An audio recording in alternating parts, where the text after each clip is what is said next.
Hello, traveler. Before we journey back through time tonight, take a moment, just a small one, to help keep this cozy corner of history alive. If you're enjoying these nightly tales, tap the like button, share with a friend who loves the past, and subscribe so you never miss a chapter. And I'd love to know where you are listening from tonight. What time is it there? Tell me in the comments. It's always a quiet wonder to see how far these stories travel. Uh, Tomorrow, we'll have another extraordinary tale waiting for you, but tonight, let's begin. Imagine the year is 1283. Not the part with knights and sword fights. No, this is quieter, simpler, more muddy. You're in the English countryside. The frost has just lifted, the ground is damp, and hope smells like wet earth. Behind a creaky little timber-framed house, a man kneels in the soil. His name is Aldrich. His knees ache, his fingers are caked in mud, and he's digging up something you've probably never eaten and certainly never seen on a supermarket shelf. It's skirret. Pale, stringy, and weirdly sweet when boiled. Not pretty, not proud, just persistent. Like most things in Aldrich's life, his wife Brunna is nearby collecting leaves from a plant called Good King Henry. No, not a man. Yes, that's the name. It's rough like overcooked spinach, but it grows back on its own year after year, whether you like it or not. Loyalty in a leaf. Dinner tonight? If luck's smiling, it'll be soup with barley, herbs, and maybe, just maybe, a scrap of salted pork. But even if luck walks past with her nose in the air, they'll still eat.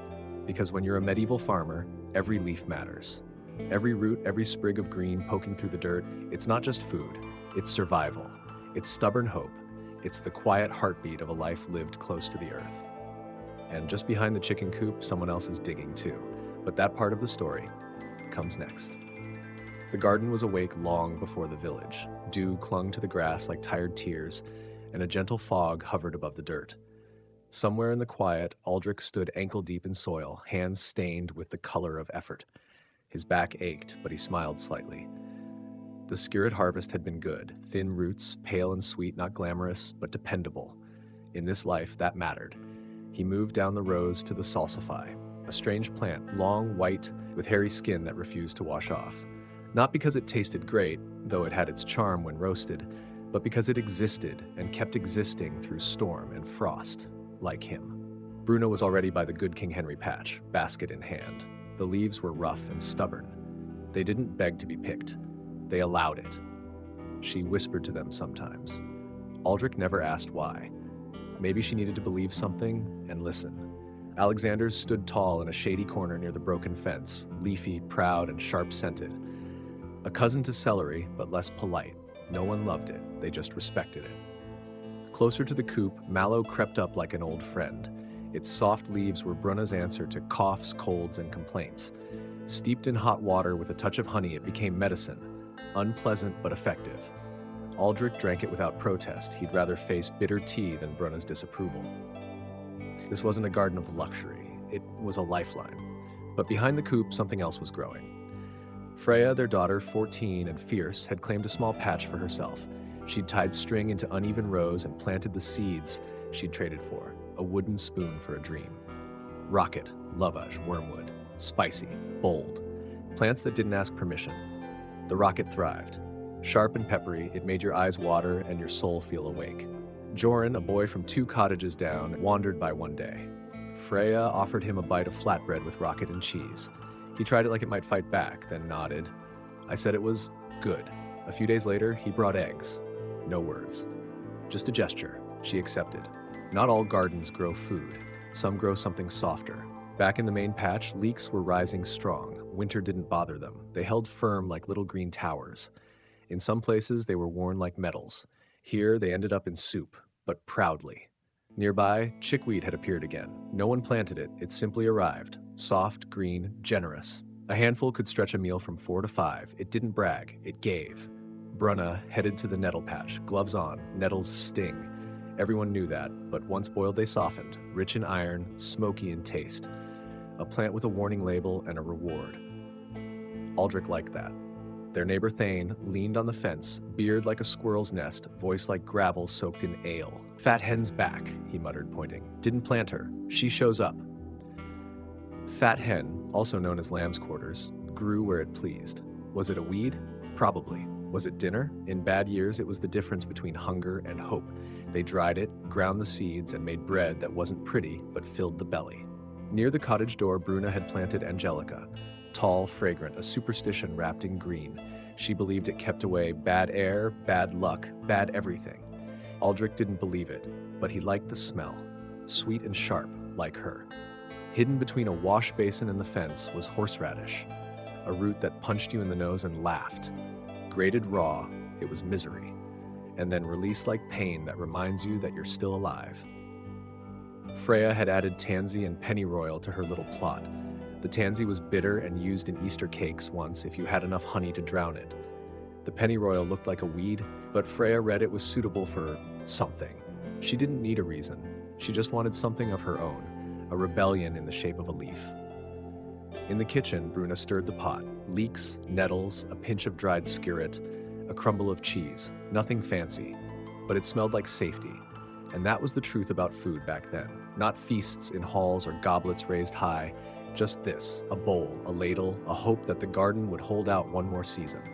Because in a world where the sky could turn cruel, where a storm could erase a month of work, and where hunger wasn't poetic, it was painful.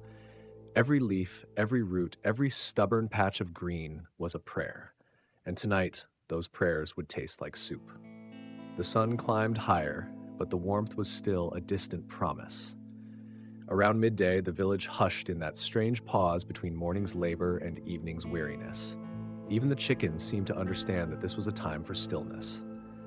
Aldrich leaned against the handle of his spade, shoulders slumped, eyes on the rows of soil that, for now, looked forgiving.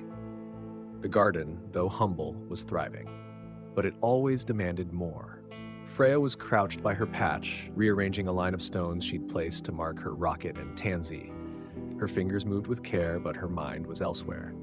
She kept glancing toward the road, pretending she wasn't. Joran hadn't come by today, and though she'd never say it aloud, the silence felt a little heavier than usual.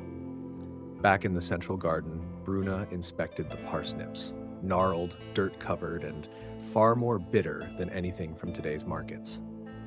But that bitterness had a purpose. Aldrich had once told her, a parsnip's not ready until it's been through a frost, just like people. She remembered that line every winter and every argument. Marriage was its kind of frost. The air smelled like earth and firewood. The slow creak of a cartwheel echoed faintly from a nearby cottage. It was a good sound, familiar, a reminder that life continued, even if the days looked the same. Aldrich walked to the edge of the field, where a small patch of chickweed had quietly returned. No one ever planted it. It simply showed up, soft and green, a quiet little miracle. You couldn't plan for chickweed. It either liked you or it didn't. This year, it had decided they were worth the trouble. He picked a handful and added it to the basket Bruna had left by the door. It wasn't much, but it would stretch the stew and feed one more mouth if someone came by unexpectedly. That happened more often than you'd think. Suddenly, a sharp cry rang out from near the hedge. "Don't touch that!" Aldrich called, his voice sharper than he intended. Freya froze, hand inches from a patch of nettles. She turned. "I was just looking." "They sting worse than a bee on a bad day," he said, softer now. "I know." She stood, brushing dirt off her skirt. "I was thinking of using them, for tea." He raised an eyebrow. "Since when do you like tea?" "I don't," she said, "but it's useful." He smiled. That was Bruna's daughter, all right. Later, as the afternoon wore on, Bruna sat near the hearth cleaning roots and herbs. Freya brought her the nettles, gloved and careful. They worked in silence for a while, the kind of silence that felt like understanding. Bruna finally spoke. "Your rocket's doing well." Freya looked up, surprised. "You think so?" Bruna nodded. "It's bold, like you." Freya didn't reply, but her hands moved with more confidence. Outside, Aldrich passed Thane, leaning on his usual stick, watching the clouds as they owed him money. "You're planting late," Thane grunted. "Frost came late," Aldrich replied. Thane squinted. "That fat hen's still there. Thought you'd have pulled it." "She grows whether I want her to or not." "She's stubborn. So's my daughter," Thane chuckled. "Then she'll do just fine." By dusk, the sky turned gold, then bruised blue. Smoke curled from chimneys, and the smell of onions, herbs, and something slightly burned drifted from every home. Bruna's stew simmered in the pot, rich and humble. Leeks, nettles, skirret, a handful of chickweed, and just enough cheese to make it feel like luck had smiled. Freya set the table, 3 bowls, 3 spoons, and a peaceful, not empty silence. As they sat to eat, a knock came at the door. It was Joran, holding a small sack. "Sorry," he said, eyes on the floor. "We traded for some flour. Thought you might want a bit." Freya took the sack and smiled, more with her eyes than her mouth. "Thanks." He nodded, lingered, then walked off into the twilight. Inside, Aldrich ladled out the stew. Bruna passed him bread that was so dense it could serve as a building material. Freya tore off a piece and dipped it into her bowl. It wasn't a feast, but it was enough. More than enough.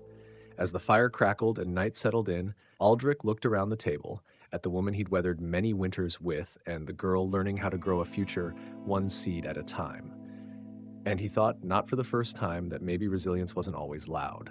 Sometimes it looked like soup, or a patch of wild greens, or a girl planting rockets to prove she could. Tomorrow, they'd wake up early and do it all again, because in a world that gave little, they had learned to make enough. And in the quiet corners of a rough, stubborn garden, hope still grew. Night had wrapped itself around the village like an old wool cloak, thick, itchy, and impossible to ignore. Like curious spectators, the stars blinked through a patchy sky, peeking between low clouds. The fire was down to embers inside the cottage, but the room still held on to its warmth. Not much, but enough to take the edge off. Aldrich sat near the hearth, sharpening his small hand's scythes out of habit more than need. The rhythmic scrape of metal against stone was oddly comforting, like a lullaby for farmers. Bruna was finishing the dishes.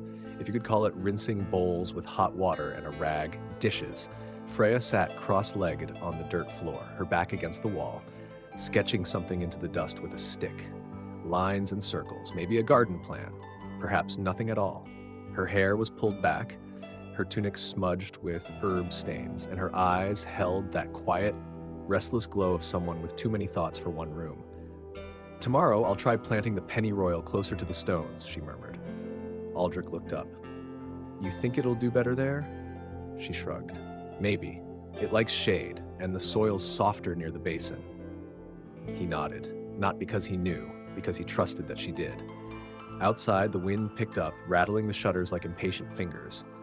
Somewhere down the lane, a dog barked once, then went quiet.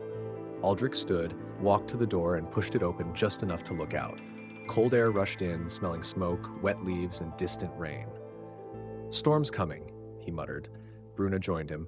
"We'll need to cover the skirt and the salsify. They're too young to take a beating."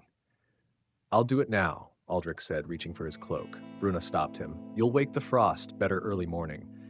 He hesitated, then nodded. She was right. She usually was. They settled into their nightly routines. Bruna added a few herbs to a small pouch, lavender, dried mallow, a pinch of tansy, and tucked it under the edge of the sleeping mat. "For dreams," she said. Aldrich lay down slowly, bones creaking like a tired wagon. Freya stretched out near the hearth, closest to the warmth. There were no pillows, just rolled cloaks and folded sacks. There were no mattresses, only straw layered over rushes, flat, scratchy, and full of the occasional uninvited guest. And yet, it wasn't bad. Not really. It was life. They drifted into sleep, one by one. Outside, the storm gathered itself in the hills. By morning, the wind had arrived. It howled through the village like something angry, slamming against shutters, shaking loose thatch, and tugging at everything not nailed down. Aldrich was up before the first light, out in the garden with a lantern and a tarp. The skirt patch was already muddy, water pooling in the low spots. He worked fast, his hands numb and his breath visible in sharp white puffs. Bruna followed, wrapped in her thickest wool, clutching a bundle of straw and rope. Freya was behind them, silent but alert, holding a basket of stones to weigh down the corners. They didn't speak much. There wasn't time. The wind fought them like a living thing, snapping the fabric, tugging the ropes, biting at their fingers. But they were stubborn, more stubborn than the storm. They finished just as the rain began, sharp and sideways. Back inside, soaked to the bone and laughing from the effort, Aldrich dropped his cloak by the door. Water pooled around his boots. Bruna wrung out her sleeves. Freya shook her hair like a wet dog. "That tarp's not pretty," Aldrich said, "but it'll hold." "For now," Bruna replied, pouring hot water into a wooden cup. She handed it to Freya, who sipped gratefully. The storm raged all morning. The fire barely kept up stock, the smoke curling into the room when the wind pressed too hard against the chimney. The walls creaked, the roof dripped. But they stayed dry, mostly, and warm, mostly. That was enough. By midday, the worst had passed. Freya cracked open the shutter, peeking out into a world of gray. The garden looked battered but not broken. "They're still standing," she said, more to herself than anyone else. Aldrich joined her. "Told you. Stubborn plants, like their gardener." She smiled, just a little. That afternoon, they went out to check the damage. The salsify was limp but intact. The rocket, despite its delicate name, had held firm. The leaks were leaning like tired soldiers, but they'd survive. Even the fat hen was still there, smug and unbothered. It wasn't a victory parade, but it wasn't a funeral either. Brunna picked what she could, nettles, chickweed, a few stubborn sprigs of pennyroyal, and brought them inside.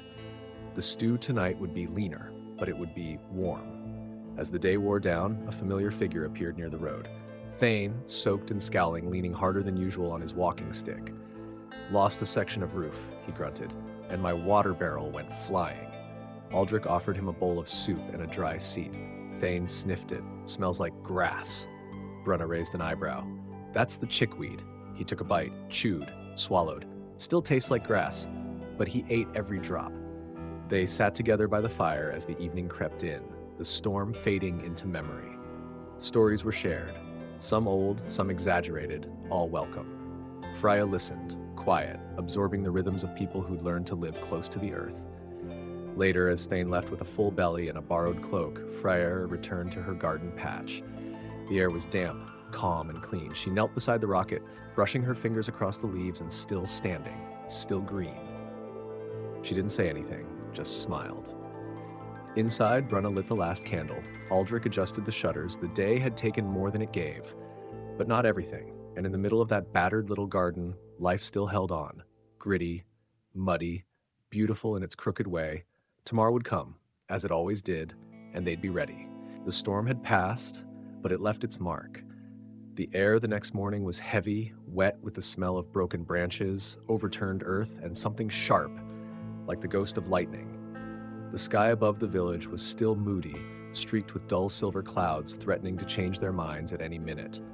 Nothing looked the same. Even the paths felt unfamiliar, as if the night had rearranged the map out of spite.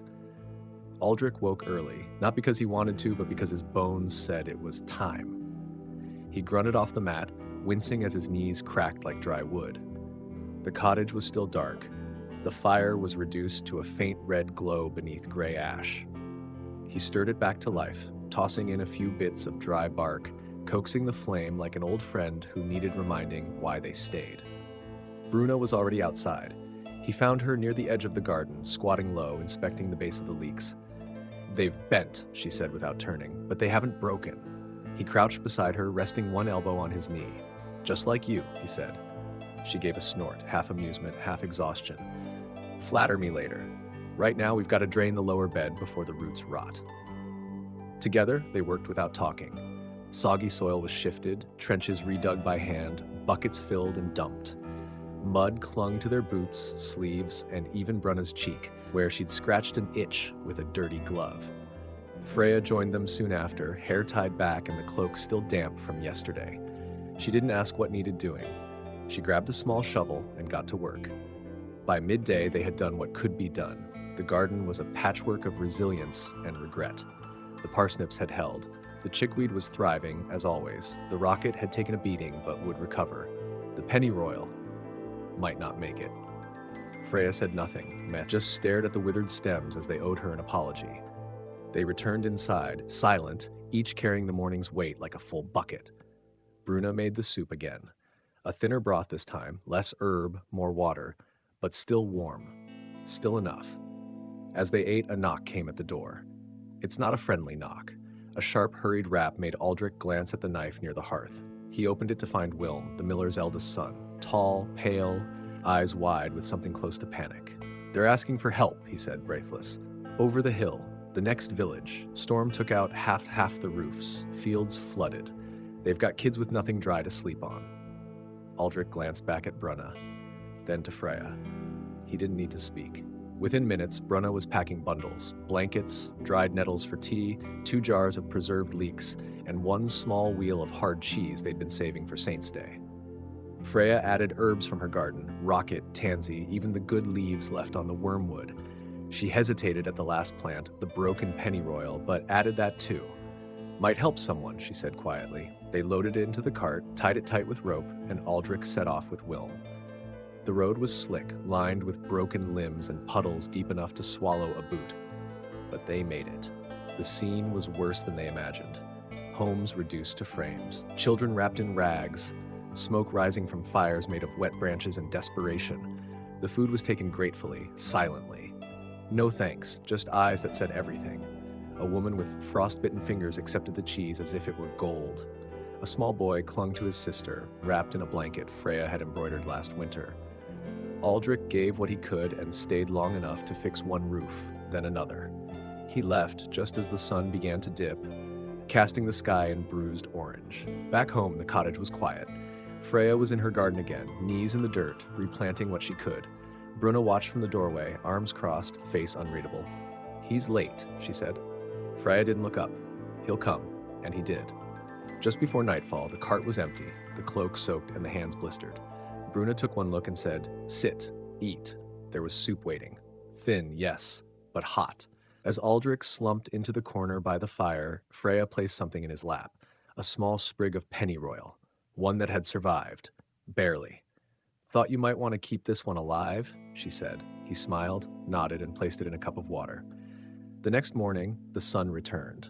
Not fully, not warmly, but enough to cast light on the battered garden, the mended roof, the paths made muddy by good intentions. And out there, among the leeks, skirret, and rockets still damp with dew, a single green shoot rose from the soil, the pennyroyal, reborn. Quiet, fragile, and completely, absolutely alive. Because real life wasn't about feasts or gold or grand stories, it was about this: getting up.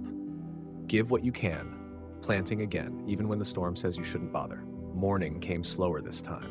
Not because the sun was shy, but because the people beneath it were tired. The storm had taken its toll, not in dramatic destruction, but in quiet damage, which wears down corners and softens edges. The kind you feel in your back before you feel it in the soil. Inside the cottage, Aldrich woke to the scent of something familiar: wood smoke, dried herbs, and a hint of wild onion. Bruna was already up, stirring a pot with one hand while balancing a bread crust on her knee. Freya sat by the window with the intensity of someone reading a letter from a friend who hadn't written in months. The pennyroyal shoot she'd saved in the cup now sat in a patch of soft soil near the edge of her plot, a hopeful green flicker in a world that didn't offer hope easily. "You'll need more sun," she whispered to it. "But don't worry. I'll fight the clouds for you if I have to." Aldrich stretched, joints protesting, and moved to the door. He opened it slowly, as if expecting the wind to be still angry. But the world outside had settled. The sky was a clear blue, the kind you almost don't trust after days of gray. The air smelled like recovery. They ate quickly. The broth was stronger today. Bruna had found the last salted pork buried under a cloth in the pantry, and it made all the difference. It wasn't a feast, but it was fuel. After breakfast, they went to work. The garden needed more than comfort. It needed rebuilding. Some rows had collapsed under the weight of the storm. Others had grown wild in the chaos, tangled like the thoughts of a sleepless night. Aldrich began with the leeks, writing each stalk with care. Freya moved to the salsify, trimming away the rot and setting aside what might still be edible. Bruna gathered chickweed, fast-growing, always generous, and repotted some of it in small clay jars. "What are those for?" Aldrich asked. She shrugged. "Trade, or maybe someone else's table." By midday, their hands were raw, their backs aching, but the garden looked better. Not beautiful, not yet, but hopeful. And then came the sound. A cartwheel, not their own. From the road came a small, beat-up wagon pulled by a donkey with more ribs than energy. Behind it walked a man, thin and windburned, his beard a tangle of red and gray. On the wagon, bundles of cloth, a jug of water, and a child. The child was wrapped tight, face hidden, but coughing could be heard with every bump of the wheel. Aldrich stepped forward. "Where are you coming from?" The man looked up. "North, the river town. Flood took our house. Wife didn't make it." Bruna stepped out next, hands already wiping on her apron. "Bring the child in." The man hesitated, then nodded, lifting the small bundle with practiced gentleness. The child, girl or boy, it wasn't clear, was burning with fever, eyes glassy, skin too pale. They laid her by the fire. Brianna went to her herbs without a word. Mallow, angelica, a pinch of wormwood. Freya brought the last of her dried tansy and a few mint leaves hidden in a pouch. They brewed a strong tea, bitter enough to sting the air. The child didn't fight it, didn't drink much either. Night came early again. Aldrich gave the man his mat and took the floor. Bruna sat up with the child. Freya barely slept, ears tuned to the rise and fall of that shallow breathing. By dawn, the fever had broken, not gone, but breaking. The child opened their eyes, stared up at the low wooden beams of the cottage, and whispered, "Warm." Bruna smiled for the first time in days. "You're safe now." The man cried quietly, as if ashamed of it. Aldrich just handed him a bowl of soup. Later that morning, as the child slept, Freya led the man to the garden. "You can take some," she said, had a pointing. "The good King Henry's come back strong, and the fat hen is everywhere as usual." He nodded, grateful, but unfamiliar with the names. She laughed a little. "They sound like people, don't they? But they're plants, strong ones, the kind that survives things." He bent down beside her, picking at a leaf. "I used to think food just came from the market. You grow it yourself, and suddenly every bite means something." "Every bite has a story," she said. The child woke again in the cottage, asking for something to eat. Bruna gave her bread soaked in broth. Not much, but enough. They stayed one more night. By morning, the man was ready to go. "We've got kin east of here," he said. "If they made it through the storm, they'll take us in." Aldrich gave him a small sack, dried herbs, half a wheel of cheese, and a folded note with instructions on planting chickweed and leeks. Freya added a tiny jar of pennyroyal seeds. "Hard to grow," she warned, "but worth it." The man took it with a nod. "We'll try. We'll remember." They watched him walk down the road, cart creaking, child asleep in the back, donkey dragging its feet like an old soldier. Then the family turned back to their garden. The wind was quiet now. The sun is steady. Freya knelt by her plot, brushed the soil, and saw a new sprout pushing through the dirt. She didn't know what it was. Not yet, but it was alive. And that, she thought, was enough. The days that followed settled into something like usual. But it was a new kind of normal, shaped by rain-soaked fields, tired hands, and the quiet echoes of loss. The garden was greener now, fuller. The parsnips had grown fat in the cold, the rocket was reaching for the sun again, and even the timid pennyroyal had started showing signs of life. But the world beyond the fence still whispered reminders that peace never lingered too long. Aldrich felt it first, an itch in his shoulders, a stiffness that wasn't from work. It was the silence. The village was too quiet. No dogs barking in the distance, no carts rolling past, no idle gossip carried on the breeze. Something was wrong. Thane arrived earlier that morning, leaning heavier on his stick than ever. His beard was wind-tangled, his eyes wide with something between fear and frustration. "They're coming," he said. Aldrich stood from the garden bed, wiping his hands on his tunic. "Who?" "Collectors, from the Lord's men. They said they want to double this season since the storm spared us better than others." Bruna froze at the doorstep, a bundle of dried herbs in her arms. "We barely have enough for winter." "They don't care," Thane muttered. "They're taking it anyway. Everything they can load." By the time the sun reached its highest point, the dust on the road began to rise. Hooves. Boots. The clang of metal and the sound of orders shouted by men who hadn't spent a single day planting anything in their lives. 3 men on horseback. 6 more were on foot, hauling sacks, checking carts, and looking into every shed, every coop, and every smokehouse. One of them pointed to the garden. Aldrich stepped forward. "That's not for tax. That's food. Our food." The man on the horse sneered. "The Baron's food now." Bruna came beside him, voice firm. "You'll take the seed stock? What happens next spring? You'll collect from ghosts?" The leader dismounted and walked over slowly, the kind of slow people use to show they're in control. He looked over the rows, at the modest patch of vegetables, then at Freya's smaller, oddly shaped bed by the coop. "What's this?" he asked. Freya stood tall. "It's mine." He crouched beside the pennyroyal, finger hovering over the leaves like he might pluck them to prove he could. "This weed," he said, "this is what you grow?" Freya didn't flinch. "It's medicine." He stood again, scoffing. Medicine won't help when your belly's empty. Then, without another word, he turned and pointed to the storeroom. His men moved fast, too fast. Aldrich tried to block the door. Got shoved hard against the wall, Brunna shouted. Freya grabbed the nearest tool, a rake, and held it like a spear. "Touch that jar," she said, pointing to her small stash of dried herbs. "I swear I'll plant you in the soil myself." One of the soldiers laughed. Another one didn't. The leader raised a hand. "Leave it. It's not worth the trouble." They took 2 sacks of barley, 1 jar of preserved leeks, and nearly all stored nettles. Left the rest. The sky had dimmed by the time they were gone, though it wasn't evening. The cottage looked smaller somehow, emptier. Aldrich sat on the edge of the garden, rubbing his side. "They'll be back," he said. Bruna didn't reply. She was already checking what had been spared. Freya crouched by her garden, staring at the patch of pennyroyal. Her fingers trembled as she touched one of the leaves. "They didn't even see it," she whispered. Aldrich turned to her. "What?" "They don't know what it is, what it does, how much it matters. They didn't see it." He nodded. "That's power right there. When something's so quiet, so small, no one notices it, but it keeps growing anyway." That night, no one said much. Dinner was thinner, the room was colder. The fire, though burning, didn't seem to warm as well. But something else lingered in the air, just beneath the surface of frustration and fear. Resolve. The next morning, they began again. Brunna started making tinctures with the remaining herbs, tiny vials of angelica, tansy, and mallow wrapped in cloth and buried in boxes beneath the floorboards. She labeled them in symbols only she and Freya could understand. Freya doubled down on her garden, planting wormwood, mint, more pennyroyal, and a new line of fat hen. She kept a notebook, scribbled drawings of roots and leaves, and small notes about sun placement and wind patterns. Her handwriting looked like it had grown from the dirt itself. Aldrich began building something, quietly in the shed. Freya asked once. He only said, "Just in case." Thane came by with a sack of spoiled onions and a jug of cider that could probably clean rust off a shovel.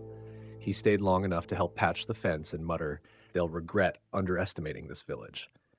And slowly, the days turned. The garden healed faster than the people did. But even people, in time, begin to sprout new things. Quiet strength, shared purpose, a defiant kind of peace. One evening, as the sun dipped low and painted the sky with fire, Freya stood at the edge of her patch, looking at the sprouting line of mint and the fat hen reclaiming space beside the wormwood. Bruna joined her, holding a mug of nettle tea, the last of the old batch. "They'll be back," Freya said. Bruna sipped, then nodded. "Let them come." Because this wasn't just a garden anymore. It was a memory, a medicine chest, a rebellion. And every root in the ground carried not just food but warning. We are still here, we are growing, and we do not forget. The days rolled forward like a crooked wheel, uneven, noisy, but moving all the same. The garden, once bruised by the storm and robbed by greedy hands, now stood taller than ever. Spring had leaned into summer, and every bed was bursting with green like it had something to prove. The leeks stood like spears. The rocket was wild and untamed, spilling out of its borders like it was daring someone to try and trim it back. Even the pennyroyal, fragile weeks ago, had taken root with a quiet fury. But underneath the green, tension coiled like a snake in tall grass. The villagers were uneasy. Word had traveled fast after the taxman's visit. Some had been cleaned out entirely. Others were hiding food beneath floorboards, behind false walls, inside the bellies of old barrels stuffed with hay. Aldrich heard whispers in the market, whispers about revolt, about running, about hiding in the woods and living like foxes. Dangerous talk. Desperate talk. The kind of talk that history forgets until it suddenly doesn't. At the cottage, Aldrich had finished what he'd been building in the shed. It was a box, wooden, heavy, with reinforced corners and a false bottom. Inside it, lined with cloth and pine resin, were jars. Tiny jars filled with dried herbs, seed bundles, and one hand-carved medallion with Freya's initials burned into the center. She'd asked him once why he bothered with it. He hadn't answered then. Now, he told her, if they come again and they take everything, this is what survives. Bruna packed the medicine jars tightly, labeling them with tiny carvings, not words, just marks. A loop for cough, a starburst for pain, a broken line for fever. Symbols that no taxman would think twice about. Freya, meanwhile, was planning something else entirely.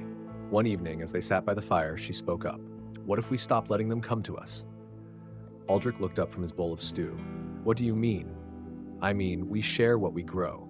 Quietly, not with the markets, not with the baron's men, with each other, neighbor to neighbor, patch to patch. Bruna set her spoon down. You're talking about a network. Freya nodded. A web of gardens, hidden in plain sight. They thought about it for a long time, and then they agreed. It started small. Thane planted chickweed in the alley behind the tavern, hidden behind broken crates. Bruna shared mint roots with the widow on the hill. Aldrich helped build false walls in a storage shed near the mill, where dried herbs could be kept cool and invisible. Freya created tiny cloth tags, stitched with secret symbols, that told which pouch was what and who it was meant for. The village changed, not loudly, quietly, like the shift in wind before a storm. People began walking with purpose again, not because things were easier, but because they had something to protect, something they owned in secret, beneath the noses of men in armor and velvet cloaks.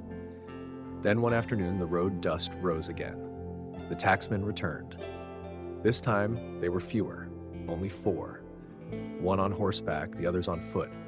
They wore the same sneers, the same polished boots caked in other people's dirt. But something felt different now. They knocked at doors, made demands, walked into kitchens like they paid the rent. At the cottage, the leader, same as before, glanced around with bored authority. We're taking anything preserved. The Lord's table has been lean, and that's no way for nobility to suffer. Aldrich folded his arms. You already took half our stores. Then you should have twice as much by now. He pointed to the pantry. Bruna opened it. Inside were jars of nettles, onion skins, a few shriveled carrots that looked like they'd lost an argument with time. Not a lie, just the leftovers. The man grunted. This it? Aldrich nodded.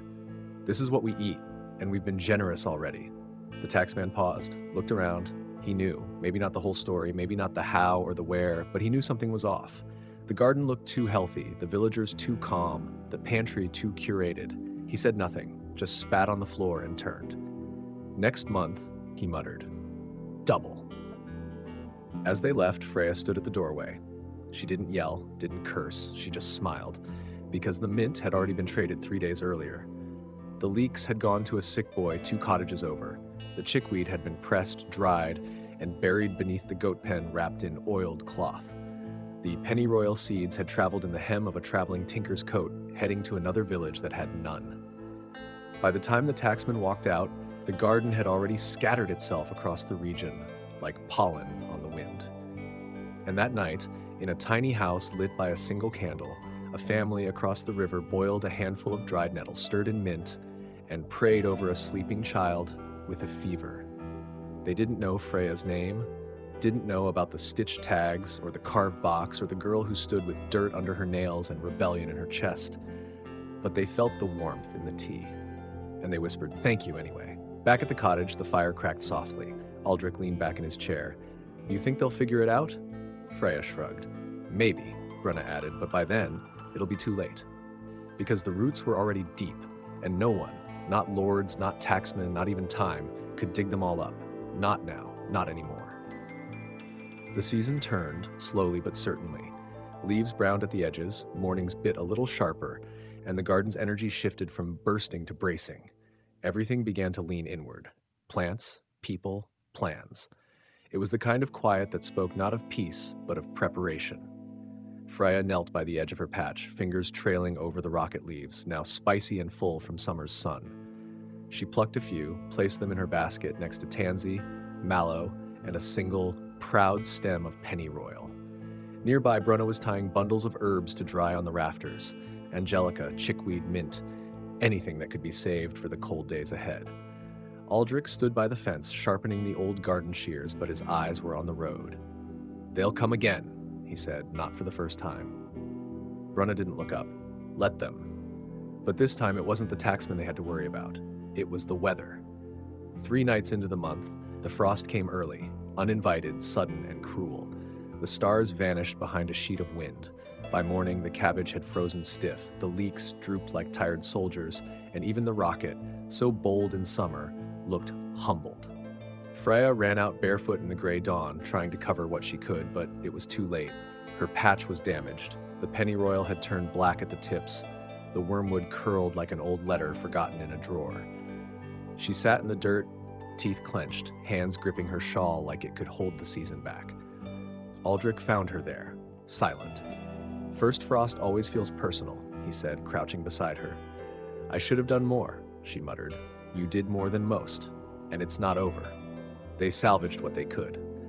The bruised herbs were trimmed, dried, or buried deep in warm compost to see if the roots would survive. Brunna made a salve from the blackened mint. "It won't taste good, but it'll heal something," she said. That night, the family huddled closer than usual. The fire was generous, the stew was thin, but the warmth between them filled the cracks that cold had made. Freya didn't say much, but before bed, she planted 5 new pennyroyal seeds in a clay pot by the window, just in case. 2 days later, the news arrived, not in words, but in eyes. A girl, maybe 12, appeared at the cottage just before dusk. Her dress was soaked, her hands trembling. She didn't knock, just stood by the door until Brunna opened it. "They're burning gardens," the girl whispered. "In the next village, anything green, they say it's unapproved growing." Aldrich's jaw tightened. Brunna took the girl inside, wrapped her in a blanket, fed her warm broth. Freya asked nothing. She just stared at the fire, fists clenched. The next morning, the decision was made. The garden would stay, but it would change. Aldrich dismantled the obvious rows. No more straight lines. Freya mixed her rocket and fat hen into a border of thistles and stones. Brunna replanted chickweed near the latrine. No taxman ever looked there. The visible garden was trimmed to almost nothing. Just a few leeks, a decorative herb, a single gnarled beet that looked more ornamental than edible. But beneath the floorboards, behind the false wall in the shed, in hollowed tree stumps and cracks in the stone fence, the real garden grew. A network. Hidden and alive. They called it the root cellar, though not a single root was stored underground. Messages were passed using seed packets, each one sewn with a thread color that meant something. Red for food, green for medicine, yellow for warning. No one used names, just herbs. The mint speaks well of you. Rocket rides fast. Angelica keeps her promises. Then, one night, the fire came. They saw it from the ridge, smoke pouring into the sky from 3 cottages over. Orange light flickered against the clouds. Screams echoed, then silence. A patrol. Not the taxman. Soldiers. Someone must have talked. Aldrich packed the box that night, the one he'd made in the shed. Brunna wrapped the jars in wool. Freya tucked in her notes, her seed map, a tiny cloth bag of dried pennyroyal that still smelled like hope. "We go?" Brunna asked. Aldrich stared out the window. "Not yet, but we prepare." Freya didn't cry. She opened the trapdoor under the table and lowered the box into the dark, covered it with bricks, then with dirt, planted a dead onion on top, just in case. For the next week, no one spoke of the fire, but the silence was filled with action. Thane passed a bundle to Aldrich wrapped in leather, dried leeks, mint, and a knife carved from deer bone. "It's not just for cutting," he said. Children passed messages with woven bracelets. Each knot told a story, each twist a name. At the edge of the village, a woman painted her door blue. That meant safety, for now. And Freya wrote. She filled pages with instructions, stories, recipes, remedies. She signed them all the same. "This is what survives, the garden's daughter." On the 8th day, someone knocked. 3 sharp raps, 1 long. Freya answered. It wasn't soldiers, it was a boy, maybe 15, holding a sack of withered skirret and eyes full of fear. "They're coming tomorrow. This village is next." No one panicked, because panic wastes time. That night they emptied the shed, burned what couldn't be hidden, fed the chickens, and left the gate open. Brunna placed a dried herb pouch behind every beam. Freya wrapped her arms around her father once tightly, then placed a sprig of pennyroyal behind her ear. At dawn they waited. Not to fight, but to outlive. Because gardens don't shout. They grow. And this one was rooted in memory, defiance, and something stronger than fear. It was ready. Morning came with no bird song. Just the crunch of boots on frost-hardened dirt and the low murmur of men who hadn't earned the right to speak softly. The soldiers entered the village like smoke through a crack, filling every space without asking, leaving the scent of fear behind them. No banners, no announcements, just steel, orders, and the glint of someone else's hunger. Aldrich saw them before they saw him. From the window, just past the chicken coop. Their armor was mismatched, patchwork like their cause, mercenaries with legal backing. That made them more dangerous. Brunna stood beside him, already tying back her hair, calm in the way only people who've had everything to lose before can be. Freya pulled her seed map from under the floorboards, kissed it once, then tucked it beneath a loose stone by the hearth. If this was the end, it wouldn't be the end of that. They didn't wait for a knock. The door burst open like the wind had learned manners and forgotten them. 3 men entered. One stayed near the door, hand on hilt. One moved to the fireplace, sniffing at the pot like he'd done this before. The third, clearly the leader, walked through their home like it was his own. He didn't speak until he reached the herb bundles hanging near the ceiling. Illegal storage of agricultural goods, he said, like reciting a bedtime story. Unregistered medicine. Hoarding. Possible sedition. Aldrich didn't move. We have nothing more than what the last group left us. The soldier turned, eyes narrowing. And yet your people aren't starving. Funny how that works. Brunna stepped forward. We trade. Quietly. It's not a crime to survive. He grinned, not kindly. It is, when you're not told to. Freya stood her ground beside the table, arms crossed. Her boots were muddy, her fingernails stained green, and her jaw clenched like stone. The soldier noticed her, then the garden through the open back door. Yours? She didn't answer. He stepped out, walked the crooked paths of herbs, roots, and weeds dressed as nothing. He paused at the rocket, then the mint. But when he reached the pennyroyal, still alive in its clay pot by the fence, he stopped. This one's tricky, he muttered. Smells like memory. Freya replied quietly, It's survival, in a scent. He turned back to her, tilting his head. Where's the rest? What rest? The hidden crops, the stored herbs, the underground network you're feeding. You think we don't know? Freya didn't blink. Maybe you know too late. He stepped forward. And then chaos, a rock thrown from the alley, then another, a shout from the bakery's rooftop, a puff of smoke from Thane's chimney where dried mint and wormwood burned with purpose, choking the air. Villagers moved fast, like a clockwork finally wound up, not armed for war, but armed with purpose. Distraction, confusion, delay. Aldrich grabbed the hearth poker. Brunna shoved a jar of chickweed tincture into the leader's hand. You'll need this for the burn you're about to get.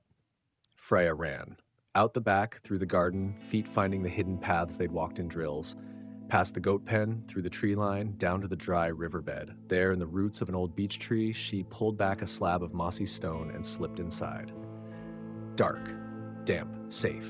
The root cellar.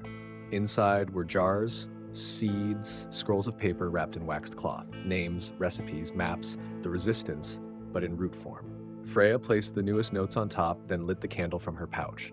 A warm glow filled the hollow. No riches, no weapons, just knowledge, just hope. Hours passed. Above, the soldiers found nothing. No stores, no confession, just a burned pot, a bitter tea, and a group of villagers too old, too slow, and too stubborn to explain themselves. They left before nightfall, furious, empty-handed, and humiliated. When Freya returned home, the village was changed, not destroyed, not flattened, but changed. The bakery's door was broken. The tavern's sign, shattered, the fields trampled in patches, but the people, still here, still standing. Aldrich's arm was in a sling, Brunna had a cut on her cheek, Thane was missing 2 chickens and 1 tooth, but they were all alive, and more than that, they had held. Freya walked to her garden. The pennyroyal had been kicked over, its clay pot shattered. She knelt, gathered the dirt in her hands, and replanted it. No words, just the act.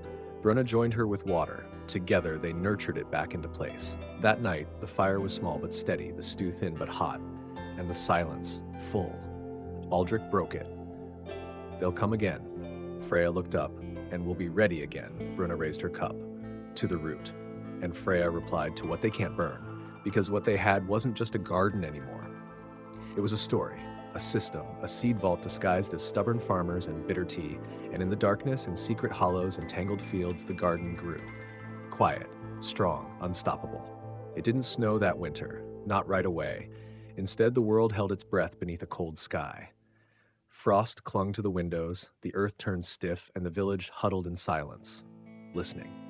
Not for wolves or winds, but for boots, for voices that didn't belong, for the return of those who took without asking. Inside the cottage, everything was quieter. The fire didn't crackle as loudly, the spoons didn't clink as often, and even the stew had forgotten how to bubble. Freya wrapped the pennyroyal pot in wool scraps, keeping it near the fire. She watered it with melted snow, whispered to it in the mornings, touched its leaves like a sacred promise. It was her anchor now, green and growing when nothing else did. Aldrich rarely left the house, not out of fear, but strategy. His name had started to travel. Among villagers, he was the one who stood. Among soldiers, the one who resisted. That made him dangerous. That made him watched. Bruna kept moving. She visited neighbors, brought herbs in baskets meant for tea, left behind dried bundles tied with code-stitched thread. Her walk was slower now, not from age but caution. Her eyes stayed sharp. The village had become something else. Not free, not safe, but sharp, alert, alive. Gardens had disappeared in plain sight, reappearing in basements, behind chimneys, in worn satchels passed hand to hand. Children no longer played in the open. They played messenger, runner, shadow. They carried dried mint in their sleeves and said things like, "The hens are late," when they meant stay inside. And Freya, she was everywhere. By dawn, she tended the root patches carved beneath tree roots. By noon, she traded herbs for cloth or bread, slipping small notes between the folds. By night, she wrote plans, maps, seed recipes, lit by a candle too weak for anything but truth. Her fingers were always stained, her boots always muddy, her eyes always tired. Until the letter came, not a scroll, not a decree, a scrap of parchment tucked inside a pouch of wormwood, delivered by mistake. "We see what you've done. The garden is known. The fire next time won't be at your doorstep. It'll be inside." No signature. Just the mark, a single line drawn through a sprig of parsley. It wasn't just a threat, it was a declaration. They knew. Freya didn't speak of it at first. She just stood at the edge of the garden, light, staring at the patch where the rocket had once thrived. The snow had finally come, soft and silent, covering everything like a secret. Even the dead looked peaceful in snow. When she told Bruna, the older woman didn't flinch. "We expected this," she said. Aldrich didn't ask for details. He just opened the hidden shelf in the floor and began sorting jars. He knew which ones were for food, which for fever, which for fire. That night, they burned the old maps. Not out of fear, but evolution. It was time to grow new roots, deeper ones, invisible even to those who thought they knew everything. A week later, Freya left. Not for good, but far enough. Bruna packed her bundles. Aldrich handed her the medallion he'd carved months ago. It still smelled of resin, still held the warmth of home. "You're not just the garden's daughter now," he told her. "You're its seed." Freya didn't cry. She hugged them both, then vanished into the trees before dawn. Her path took her east to the river towns, south to the burned villages, north to the caves where children played messenger with ash on their cheeks. In every place she planted something, sometimes literal, herbs in cracks, seeds in hidden planters, sometimes metaphorical, ideas in minds that had been taught only fear. She carried no flag, but her presence became one. They called her names: the Green Ghost, the Root Runner, the Herblassassin. She liked none of them. But she didn't stop them either. Back home, the village survived, just barely. The soldiers returned once more, but found little. A handful of frostbitten carrots, empty shelves, a garden buried in snow. But something unsettled them. The calm, the way people stood still but not broken, the way no one looked surprised, the way an old man near the well muttered, "It's not what you take that matters, it's what grows back." In the dead of winter, something bloomed, not in the soil, but in the people. Resistance wasn't loud anymore. It wasn't a shout or a march or a fire. It was a whisper, a glance, a seed passed hand to hand beneath the market table. And in the shadows of a broken kingdom where silence had once meant surrender, it now meant strategy.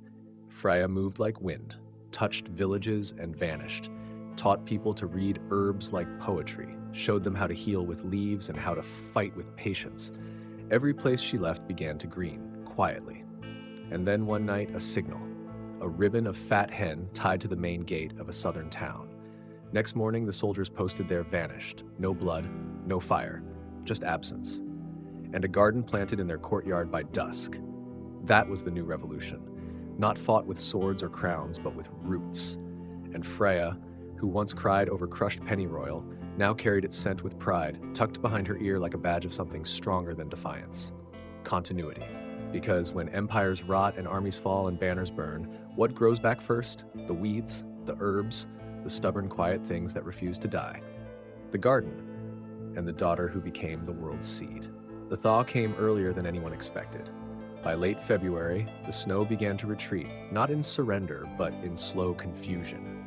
Water trickled through the cracks in stone walls, ran in narrow streams down muddy roads, and soaked into earth that had spent too many weeks asleep.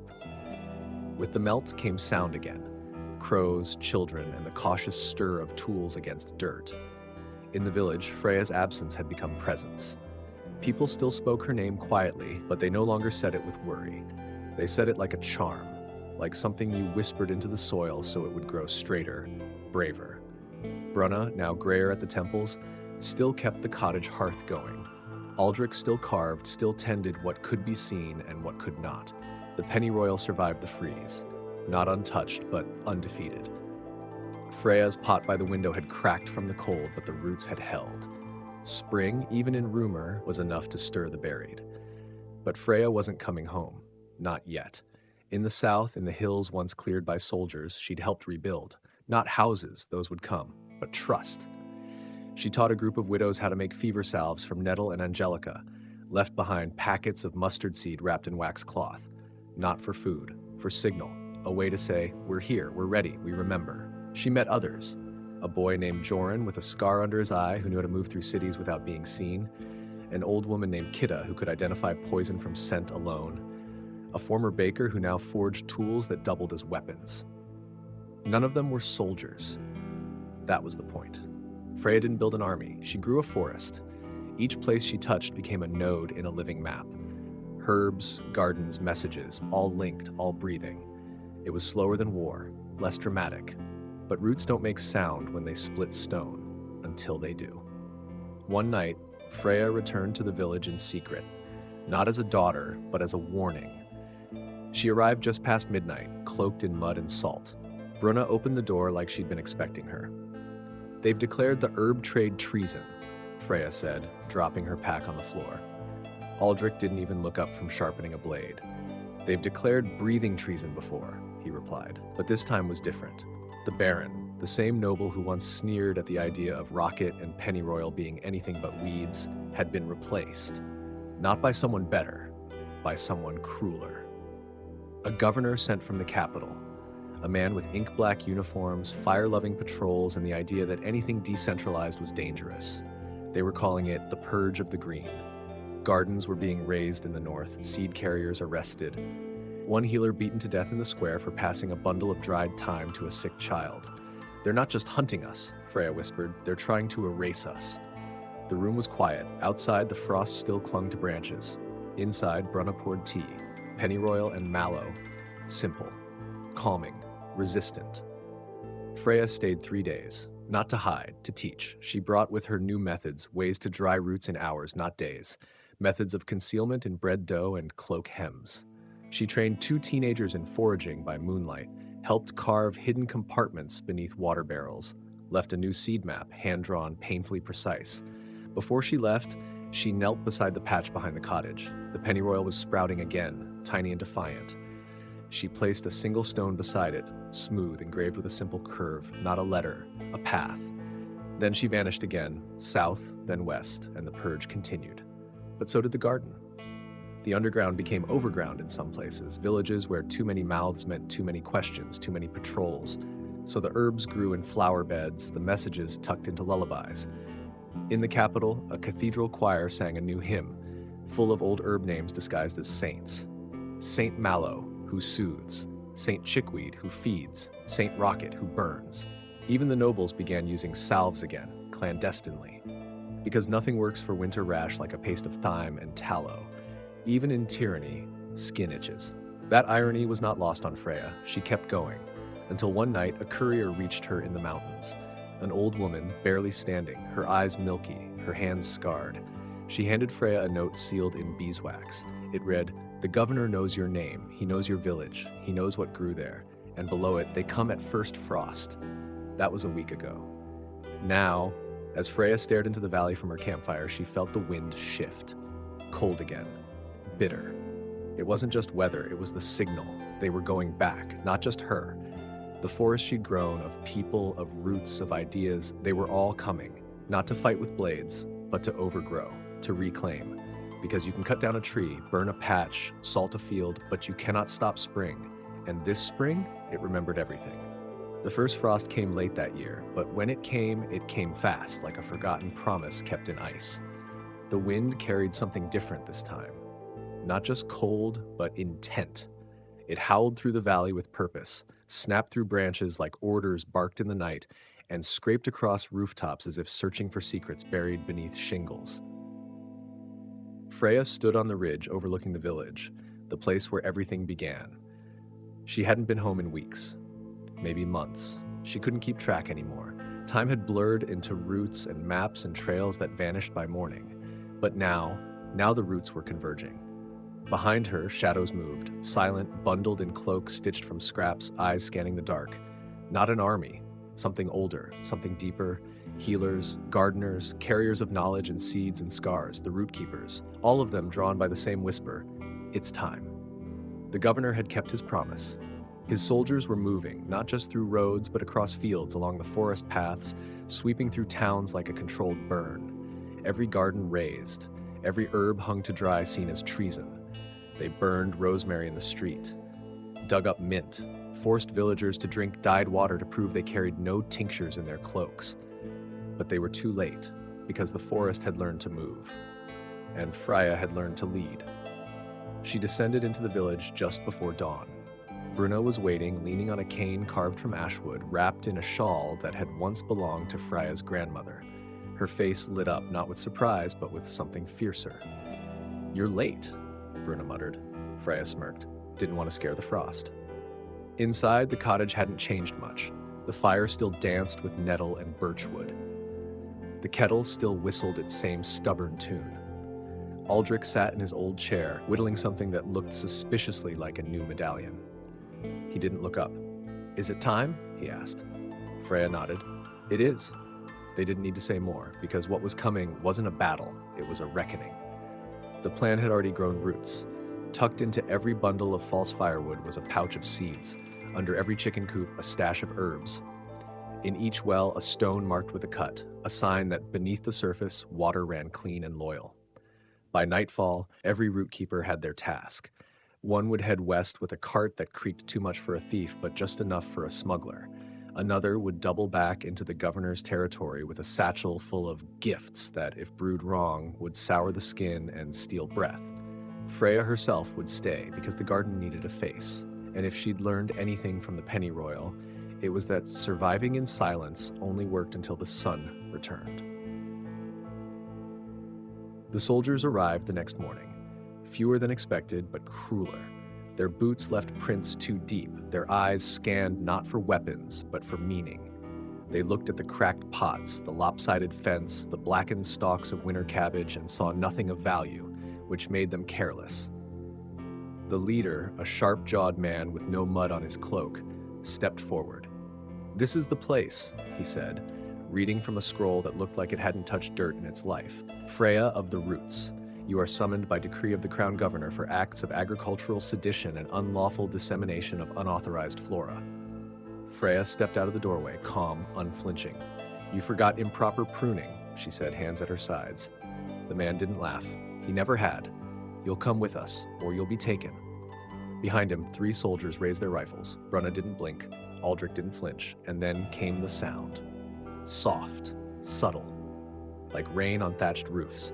But it wasn't rain, it was footsteps. From behind the soldiers, from the woods, from the well, from the bakery's half-burned door. People. Dozens.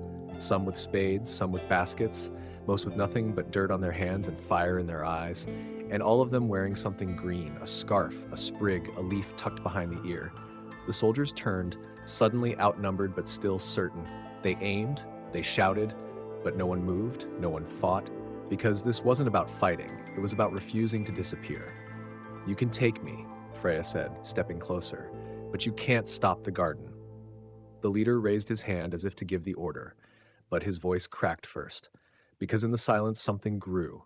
From the cracks in the cobblestones, from the edge of the fence, from the folds in Brunna's shawl, rocket, chickweed, mint, tiny, defiant things. It wasn't magic, it was memory. Because this soil remembered, and it didn't care for boots. The soldiers backed away, one ran, the others followed, and in their place, silence bloomed. Then a cheer. Not loud, not wild, but full. Freya sank to her knees in the dirt, not in exhaustion, but in reverence. She touched the new sprout of pennyroyal pushing up from the frost. It had returned. Again, like her, like all of them, because the frost always comes. But the garden always comes back stronger. The frost may have thawed, but its chill still lingered in the bones of the village, etched in memory like a scar you learn to carry. But scars don't stop you from growing. If anything, they teach you how. And now, the garden, once nearly erased by boots and flame, was blooming again. Not just in soil, but in spirit. Freya stood near the fence line, hands dusted with early spring dirt, as the sunlight stretched long across the fields. The pennyroyal had returned stronger, more stubborn, as if it too remembered what had been risked to keep it alive. Around her, the once quiet village moved like a living thing. Children gathered firewood in careful bundles, goats bleated near the well, and the old mill wheel creaked its familiar song. And in the middle of it all was Bruna. The elder moved with purpose, her cane clacking softly on the cobblestones. She handed Freya a wrapped bundle, linen cloth bound with twine, worn at the edges, but carrying the scent of chamomile, cedar, and something older.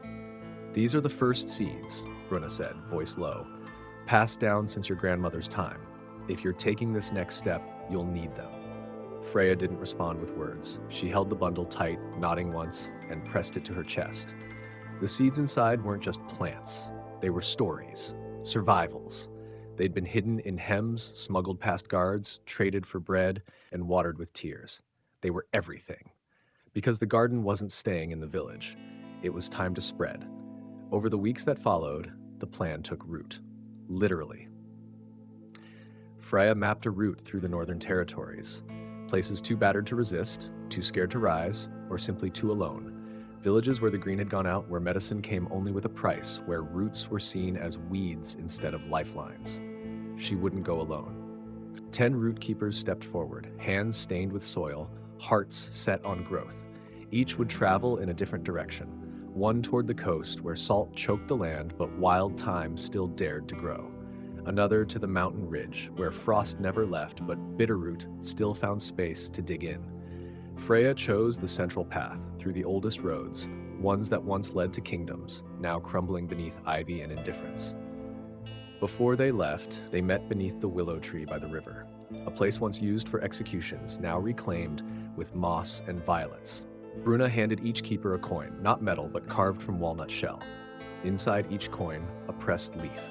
"No one will remember our faces," she said, "but they'll remember the leaves." That night they feasted, not out of luxury but ritual. Carrot soup, flatbread with onion, a tincture toast of nettle and mint. Each dish a symbol, each bite a vow. At dawn, the root keepers vanished into the mist, each taking with them nothing more than a pack, a seed bundle, and a map written in plant symbols. Freya's route took her first through the ashwood forest, where the trees whispered old names and foxes tracked her silently. At night, she slept in abandoned cottages beneath tree roots or under stars, using moss as a pillow and sky as her roof. In one town, she was turned away. "You bring weeds," the mayor sneered. "We need wheat." But by nightfall, one of the children had followed her into the woods. "My brother's sick," the girl said, "and wheat doesn't fix fever." Freya didn't speak. She simply handed her a pouch, mullein, dried mint, a sliver of yarrow root, and told her to brew it twice, let it cool and wait. The girl returned 3 days later. Her brother could breathe again. That was how it always began. One person, one need, one answer. And then the garden spread.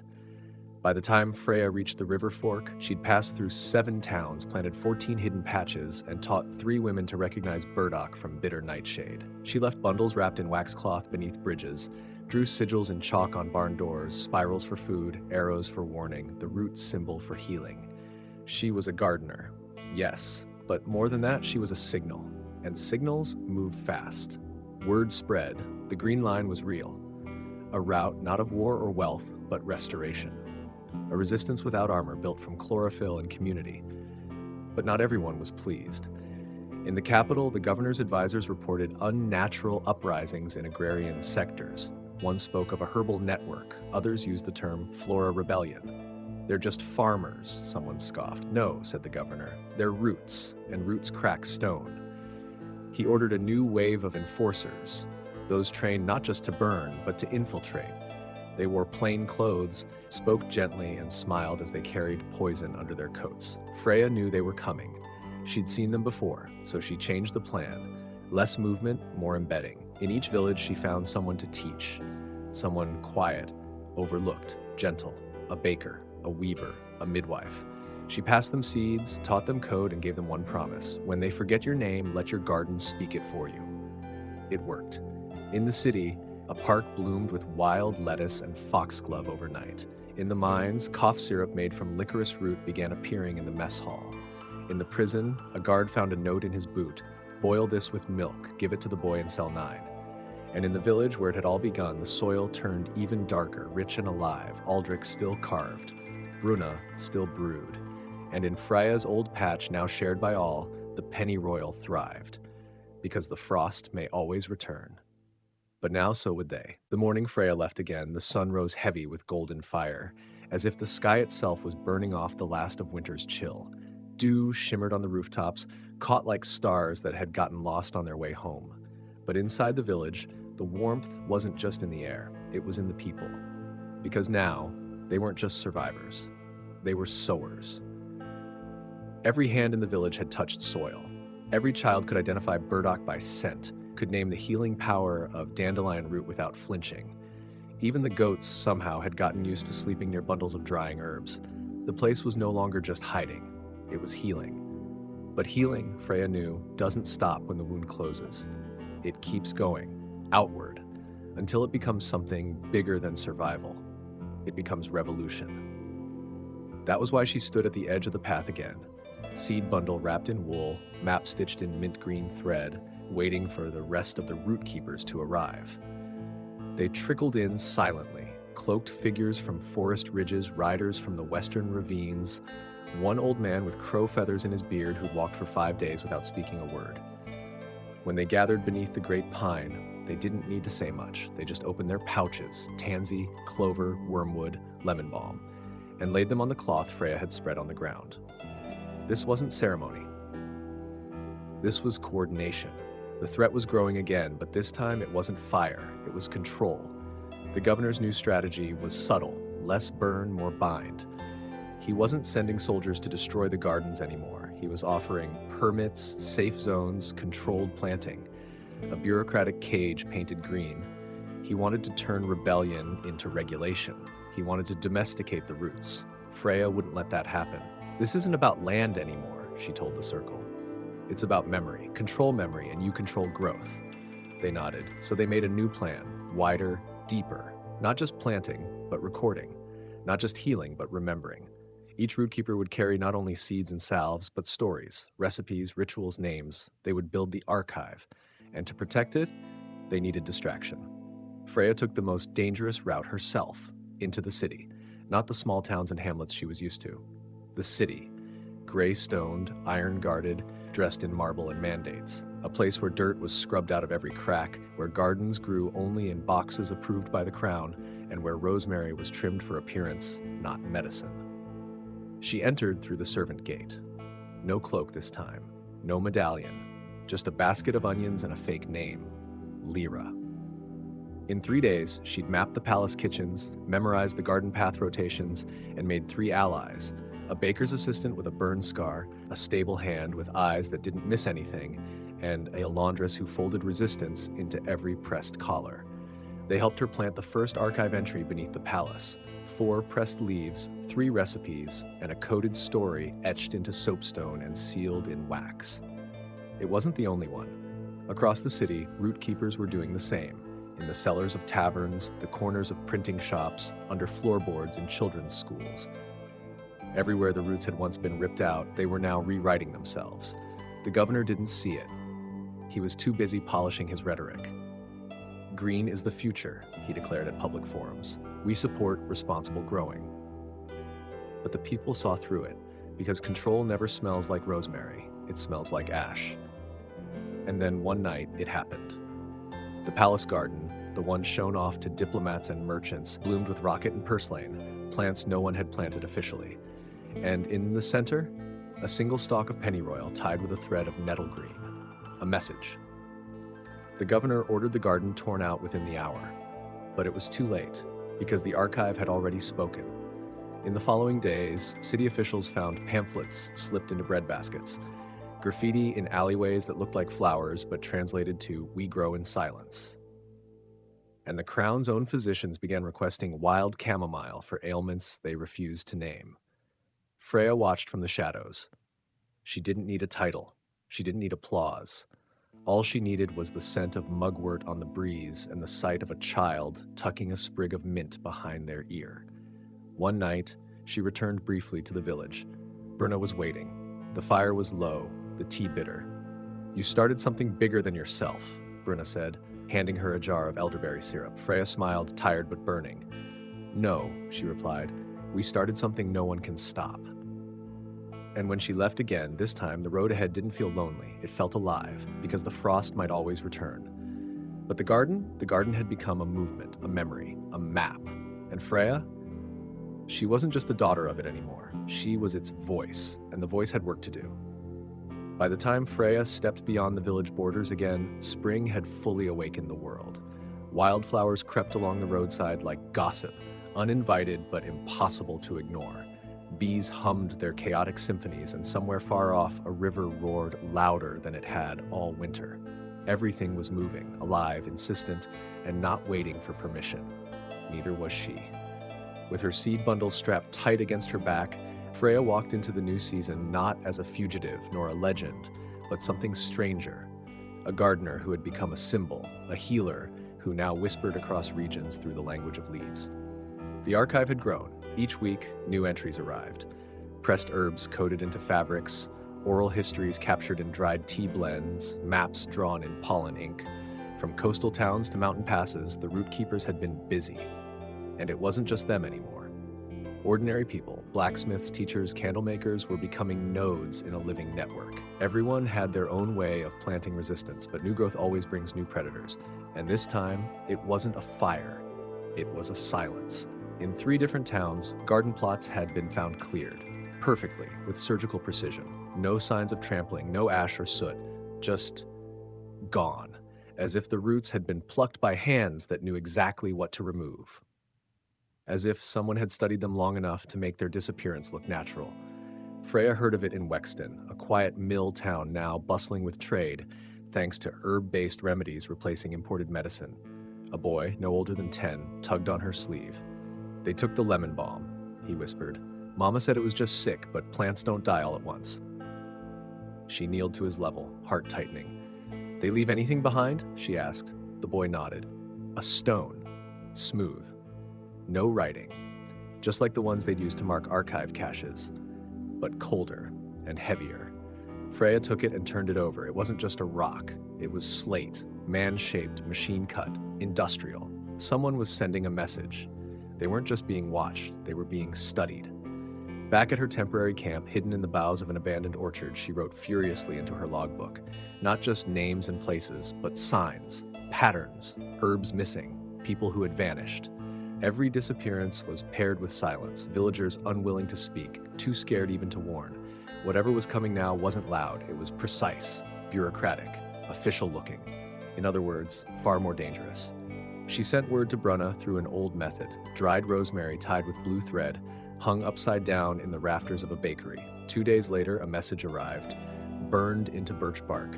"Come home, we've found something." Not a spy, a farmer. The word farmer was underlined. Freya didn't hesitate. She traveled back through moonless nights and wind-scoured fields. By the time she reached the village, a storm was brewing, not outside, but in the eyes of the people. Aldrich met her at the gate. "He came in like he belonged here," he said. Freya followed him into the garden, which now stretched longer than she remembered. Corridors of color, stalks of knowledge growing between homes, connecting lives. In the middle stood a man. Not tall, not armed, just neat. Too neat, he was pruning thyme with practiced ease. "This him?" Freya asked. Bruna appeared from behind the herb shed, arms crossed. "Calls himself Marek. Says he's a teacher. Knows too much about root structure for a merchant. Not enough dirt on his hands for a grower." Freya approached him slowly. "You've been to 5 villages this month," she said. Marek smiled politely. "I travel, I learn, I share." You leave behind dead soil. His smile didn't waver. I leave behind what the land allows. It was a perfect answer. Too perfect. Freya stepped closer. Let me guess, you think the garden is just a symbol, that if you cut off the symbol, the rest will forget how to grow. He looked at her then, not like a stranger, but like someone reading a textbook. Calm, analytical. No, he said, I think it's a virus, and viruses adapt, but they can also be contained. It was the most terrifying thing anyone had ever said to her. He wasn't here to destroy the garden. He was here to study it, to replicate it, to monitor its spread, and to build something worse. A controlled version, sanitized, branded, government-approved wellness. Freya didn't respond. She didn't need to. Behind her, half the village had gathered. No torches, no pitchforks, just presence. And Marek saw it too. He stepped back once, twice, then left without another word. He didn't need to make a threat. He was the threat. Later that night, around the fire, Freya spoke. They're trying to make us into something safe. Something curated. Brunna spit into the dirt. Let them try. But Freya wasn't satisfied with defiance anymore. She wanted protection. True protection. We'll encode every archive entry, she announced. No more easy markers. No more predictable signals. We start teaching everyone how to read, how to blend, how to pass knowledge without saying a word. Aldrich raised an eyebrow. You want every farmer to become a spy? No, Freya replied. I want every spy to become unsure who's farming. They began that night, workshops under starlight, lessons in shadow, recipes woven into lullabies, codes sung over stew. Children trained to ask odd questions that meant everything. By the next full moon, the village had turned into something even Freya hadn't imagined. Not just a garden, not just a rebellion, a network of living, breathing, evolving resistance. And when Freya stood again at the edge of the field, wind in her hair, she realized something. This wasn't the end of the growing season. It was just the beginning. The morning after Marek vanished from the village, a strange quiet settled over the garden. Not fearful, not broken, just still, like the land itself was holding its breath. Freya woke early, stirred not by birdsong but by something heavier, something deeper, a weight in the air, in her chest, the feeling that change had shifted from theory to inevitability. They knew now, whoever they were. The archive was no longer just whispered about in back alleys or carved into soapstones under floorboards. It was real. It had a pulse, and the wrong people had found its rhythm. But Freya wasn't scared. She was angry. By midday, she gathered the root keepers beneath the old watchtower, the one that hadn't been used since the last great flood, but still stood like a stubborn tooth in the side of the village. Its shadow covered the meeting circle like a shroud. Fitting, she thought, because this was no ordinary meeting.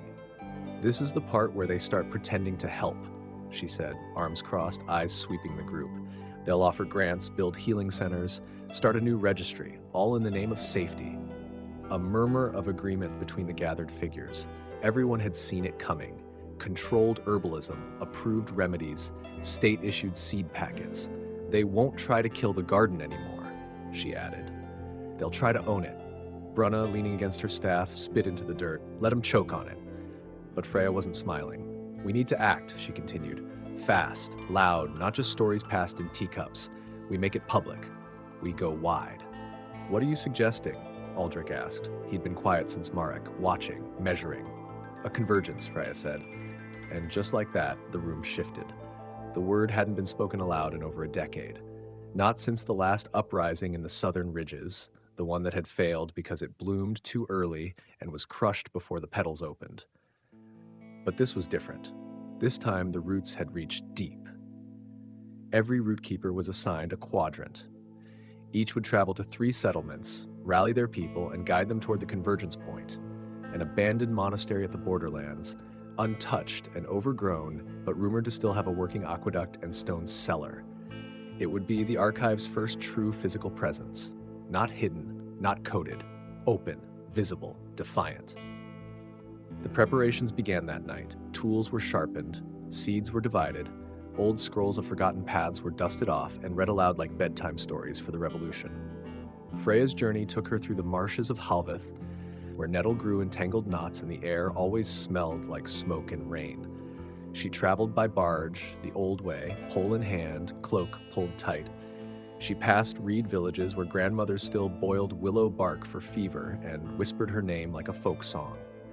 In one town, she met a boy who carried licorice root in his sleeve and swore it kept nightmares away. In another, she found a woman who'd sewn mint leaves into her apron hem, not for scent, but for memory. Her husband had died in a salt mine. Mint had been his favorite. Freya added their names to her ledger. When she finally arrived at the monastery, the first thing she noticed was the silence. Not empty, but sacred. Ivy wrapped around crumbling arches like veins. The great wooden door groaned open with the strength of 2 shoulders and a prayer. Inside, the dust danced in shafts of golden light, and the floor still remembered footfalls from a time before. She smiled. It would do. Within days they came. From every direction, from corners of the land so forgotten they weren't on any map, they came. Old men with carts full of jars, women with braids tied in symbolic herbs, teenagers with stolen books and pockets full of seeds, hundreds, then thousands. They turned the monastery into a living organism. The East Cloister became the herbal dispensary. The Western Chapel turned into a dormitory. The catacombs, sealed off for generations, were carefully reopened, back aired out, and converted into the archive's vault. Each person brought something, a recipe, a story, a dried flower, a memory, and they wrote them all down. Freya oversaw every entry. No detail was too small, no tale too long. Every page mattered, because this wasn't just about healing anymore. It was about recording the truth before someone else told a prettier version. Of course, it didn't take long for the governor to respond. Within a fortnight, there were notices posted in the cities. Sure Herbal Accord Initiative. It sounded benign, noble even. A promise to work alongside rural healers to standardize remedies for the public good. Freya laughed when she read it. They're trying to trademark chamomile, she muttered, but she didn't stop. Instead, she sent a courier directly to the palace. A small child, barefoot with nothing but a scroll and a sprig of pennyroyal. The message was simple. The roots run deeper than your walls. You cannot prune what you cannot find. No one ever saw that child again. But the scroll made it. The palace responded with silence, and silence, Freya had learned, was just the sound of something cracking. That night in the monastery, she stood beneath the great bell and rang it once, then twice, then 3 times. Each peal echoed through the valley. A signal, a challenge, an invitation. And the next morning, when the frost came again, it didn't fall like death, it fell like blessing, because now the archive had a heartbeat, and the land was listening. The bell had rung 3 times. The frost had returned, and somewhere, far beyond the monastery's walls, the archive had been acknowledged.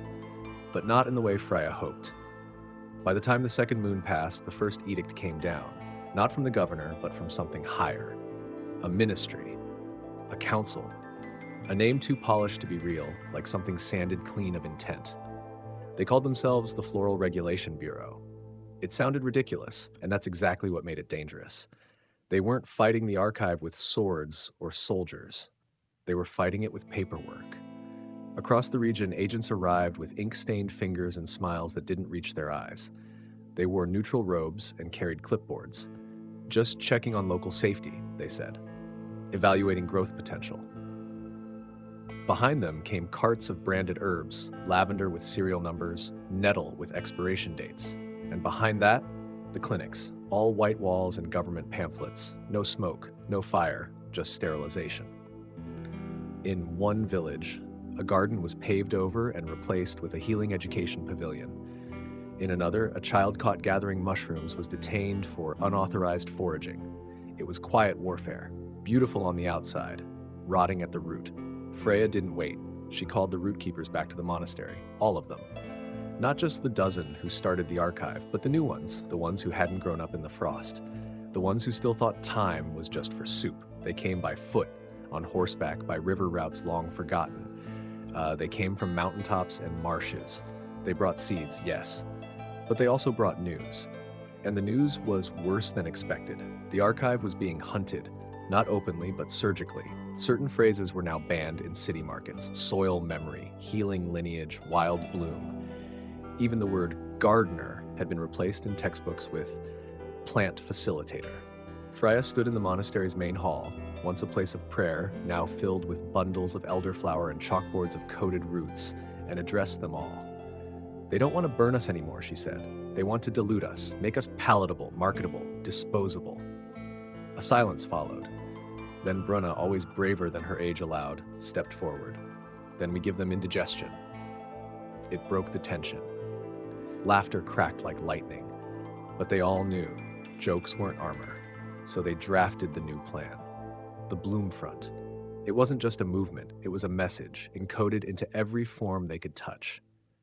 The younger root keepers built networks on paper scraps passed through libraries. The elders began training tavern musicians to slip herb lore into their songs. Midwives embroidered healing glyphs into baby blankets. A carpenter carved seedling maps into chair legs. Freya coordinated it all. By day, she was in the dirt, tending, teaching, remembering.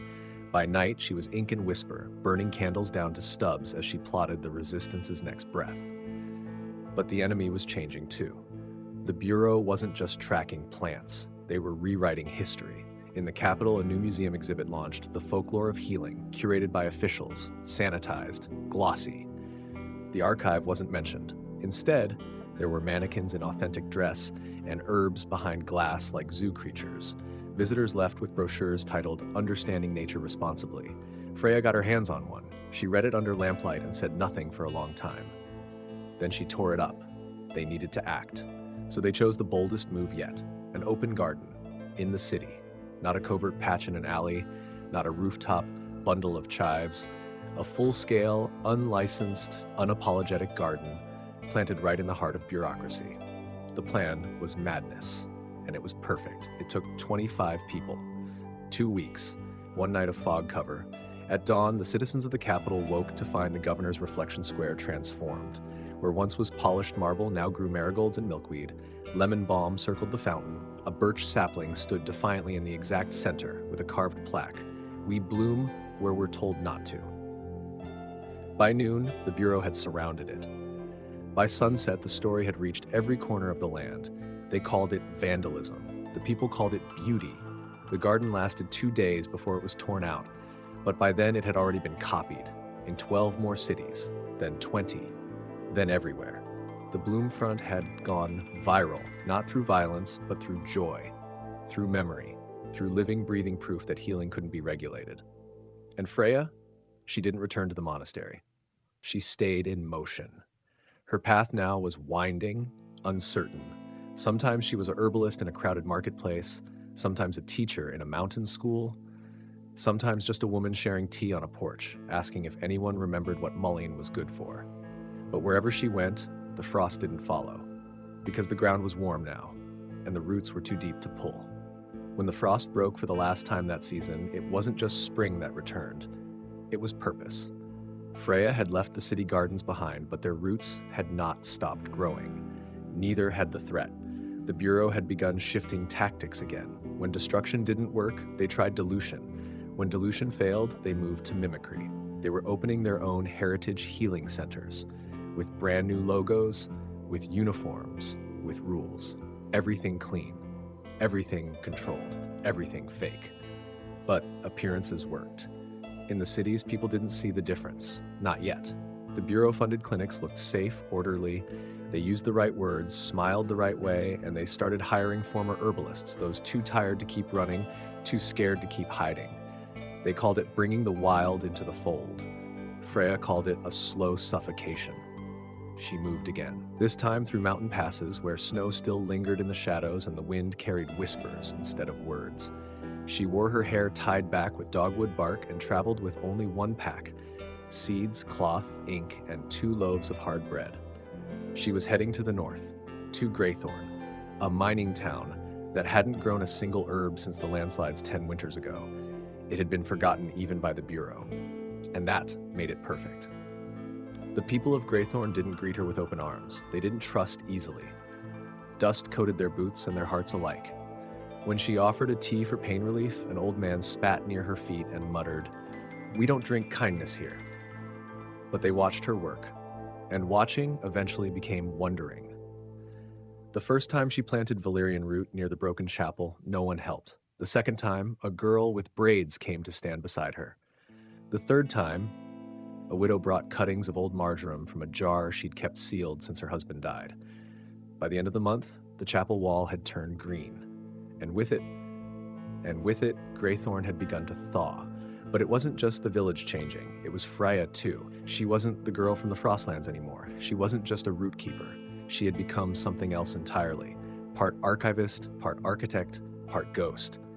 She moved like a myth, leaving behind blooms and stories and impossible memories. And it started to scare the Bureau. They couldn't find her, couldn't track her, couldn't kill something that had become an idea. So they tried to disprove her.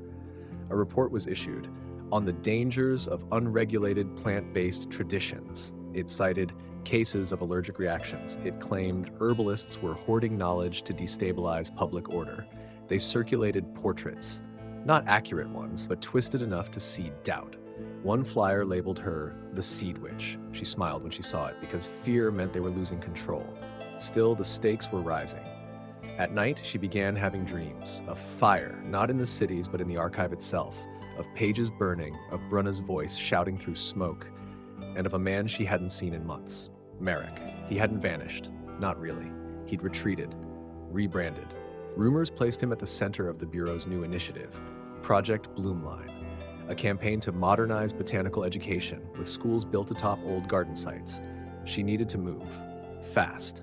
She sent a message through mint leaf channels, covert letters soaked in peppermint oil and carried by traders. "It's time," it read. "Convene the 13, the original root keepers, scattered now, hidden, but not forgotten." They met in a forest clearing under moonlight. No names, no titles, just herbs laid out in front of each person, forming a circle of trust. Freya stood in the center and spoke. "They're rewriting everything," she said. "If we don't act now, they'll succeed, not by force, but by story. They'll plant their version of history, and people will forget what Wild felt like." A heavy silence followed. Then Brunna, older now but still unbroken, nodded. "Then we remind them." So they launched the final phase. The Wild reclamation. No more hiding. No more symbols and code. Real gardens, real people, real danger. They coordinated dozens of sites, from the salt cliffs of the western coast to the wheat valleys of the east. Each would bloom at once, midnight under the full moon, not for beauty, for truth. Freya took Greythorn. She stood with the miners and the children, with the widow and the girl with braids, and they planted feverfew and yarrow and rosemary in every corner of the chapel. They sang old songs in low voices, not knowing if they'd see sunrise. Elsewhere, the same thing happened. The Bureau moved fast, faster than anyone expected. They shut down railways, blocked bridges, sent teams with gloves and sealed containers. But they were always late, because the gardens had already bloomed. And by morning, people who'd never touched soil before knelt beside lemon balm and wept, because something inside them remembered, something ancient and deep and ungovernable. The Bureau tried to spin it. They called it vandalism again. Then an epidemic of hallucinations. They claimed the soil was contaminated, but it didn't matter, because the archive had bloomed in the minds of the people, and minds, once awakened, do not return to sleep. Freya remained on the move, but her trail was no longer invisible. It was deliberate. Every step left something planted. Every village she passed became another link in the chain. By the end of the season, she was no longer being hunted. She was being followed, not by enemies, by students. And somewhere deep in the Bureau's records, Marek held a file that said, "Uncontainable." There's a moment right before a storm breaks when the sky holds its breath. That's where they were now. Not hiding, not fighting, just waiting. The Bureau had stopped pretending. No more white robes, no more soft voices and pamphlets. They had named the archive officially, for the first time, in a decree signed by the Minister of Public Well-being. It labeled Freya and her network as a paramystical threat, which Freya noted sounded like the name of a mediocre band. But the consequences were anything but funny. Markets were raided, shelves emptied. Anyone caught with more than regulated seed varieties faced arrest. Music that carried root songs was banned. In one town, a midwife had her home burned because she still taught how to brew fever tea. And worst of all, the Bureau unveiled their final weapon, the Bloomline Grid, a surveillance lattice anchored by towers shaped like flowers spreading across the land under the guise of botanical research. But Freya knew the truth. The towers monitored soil disturbance, thermal movement, even the presence of pollen types. It was a net, and it was tightening. Freya had returned to the monastery only once since Greythorn bloomed. What she saw made her chest ache. Herbs uprooted, books gone, the vault sealed shut with a steel door that hadn't been there before. But they'd missed something. Because the archive had never truly lived in shelves or stone. It lived in mouths, in memory, in music, and now it lived in movement. Freya and the root keepers had scattered by design. No central point, no headquarters. They were wind-born now, passing messages in song lyrics and scarf patterns, embedding instruction into lullabies and funeral rites. But it wasn't enough. She knew it. They all did. To survive, they had to go further. So she proposed the one thing no one wanted to say out loud: infiltration. If the Bureau wanted to define the future of healing, then the archive would have to write its chapters from the inside. Not as spies, as teachers. The plan was dangerous, suicidal maybe, but brilliant. Each root keeper would assume a new identity and apply for Bureau licensing as official herbal compliance advisors. Most would be rejected. A few would get in, and once inside, they'd seed the truth. It worked better than expected. Freya herself became Instructor G. Rowan, a persona carved from ink and rumors, built on forged credentials and perfectly scripted modesty. She was posted to Bloomline Station 47, a training outpost near the capital, where junior officers learned how to evaluate civilian herb use. She wore the robes, she signed the papers. She smiled at Marek when he walked past her the first time and didn't recognize her. Inside, she learned everything. The Bureau wasn't run by monsters. It was run by believers. Terrified, well-educated people who honestly thought the archive posed a threat to order, who feared what they couldn't quantify, who wanted a world they could chart and predict and prescribe. Freya didn't argue with them. She listened, and then slowly, she taught. She let them ask questions. She let them taste basil grown in sunlight, not lab lamps. She explained how dandelion wasn't just a weed. It was a medicine, a message, a metaphor. She made them remember. She made them wonder. By the end of her third month, 8 officers had requested transfer to rural posts. She smiled, but she also knew the clock was ticking, because the Bureau wasn't stupid. They were scanning their own ranks now, looking for inconsistencies, watching the watchers. It wouldn't last forever. So she activated the last phase, the severing, a coordinated shutdown of the Bloomline grid, not with explosives or sabotage, but with knowledge.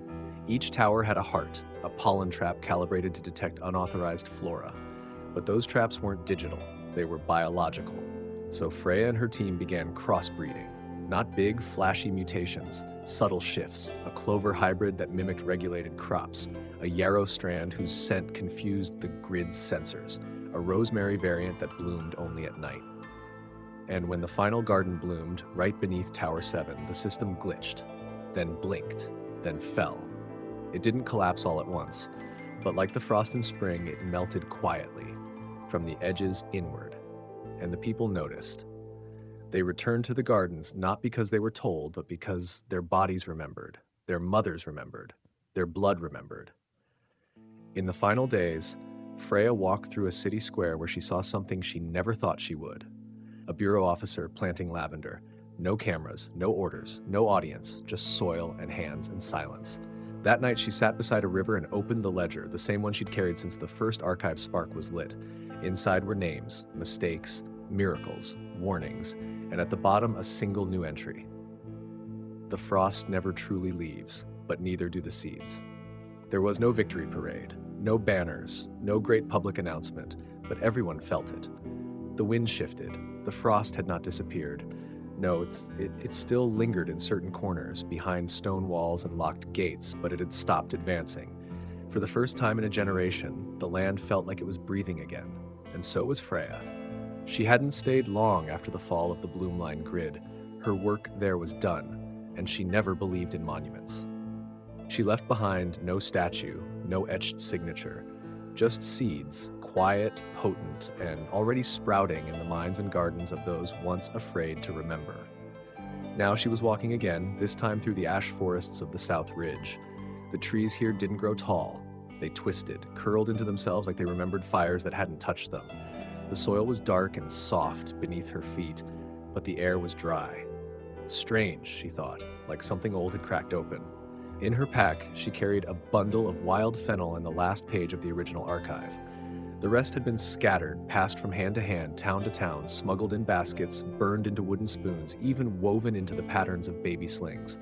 But this page, this last page, was different. It didn't hold a recipe. It held a name. Marek. Not his false titles, not the bureau aliases, just his name, written in Freya's hand, a promise folded into paper. Because she knew he hadn't disappeared. He was still moving. Faster now, maybe under another face, maybe deeper within the bureau's rebuilt walls. But she felt it in her bones. He was close. The rumors told strange stories of a man who traveled with no scent, of someone who spoke every dialect fluently, who wore silver gloves and asked only one question in every village: what grows in the dark? The question had meaning, not to the general public, but to the root keepers. It was ancient. It meant, where is the pain kept? It meant, what are we still hiding? Freya didn't know if he was asking to help or to hurt, but either way, she had to find him, and so she walked. The people she passed didn't know her name anymore, and she liked it that way. They offered her shades, soup, stories. Some remembered a woman who used to teach about rose hips and sleep. Some had seen gardens grow where no seeds had been planted. Some simply whispered, thank you, though they couldn't say why. At night, she sat by small fires and listened, and always, she heard the same thing. It's changing. Sometimes whispered in fear, sometimes in hope, sometimes both, and they were right. The Bureau wasn't defeated, but it was splintering. New factions had emerged, reformists who wanted to understand the archive, to join it, even protect it. Others doubled down, growing more paranoid, more cruel. Tower captains who banned thyme in public spaces, clerks who arrested children for dandelion chains. Marek's role was unclear. Was he leading them or undermining them? Was he building a bridge between systems or guarding the last tower? One night, deep in the Ridgewood Glen, she found a small stone marked with charcoal, a leaf drawn upside down. It was the old root keeper signal, a sign that someone had passed this way and that they were not Bureau. She followed it, through brambles, across a creek shallow and sharp, until she reached a clearing that held only silence. And him, Marek, older, leaner, but unmistakably him. He didn't speak, neither did she, not at first. They stood for what felt like years, time rustling between them like dry leaves. Then he stepped forward and placed a book on the moss-covered stone between them. It wasn't Bureau-made, nor archive-born, it was both. Freya stared at it. You're blending them, she finally said. Marek nodded. They were never meant to be separate, he said, voice low. Healing without order is chaos, but order without healing is tyranny. She studied him. You disappeared. I infiltrated. You lied. I survived. The fire in her chest didn't fade, but something colder did. She opened the book. Inside were new entries. Combinations of healing systems, symbols from both archive scrolls and bureau files. It wasn't polished. It wasn't clean, but it was revolutionary. You want to rewrite the past, she said. No, he replied. I want to give it context. They spoke until the fire died, not arguing, just weaving. By morning, they'd agreed to one thing. The archive could not be preserved in ink alone. It had to evolve. And to do that, it needed both of them. They called it the Living Chapter. A series of gatherings, not hidden, not illegal, open circles where people came to share not just remedies, but grief. Laughter, regret, songs, recipes. Stories of mistakes, of healing gone wrong, of lessons paid for in blood and joy alike. Freya led the first circle in the shadow of the ruined monastery. Marek lit the fire. Bruna, old but smiling, brewed the tea.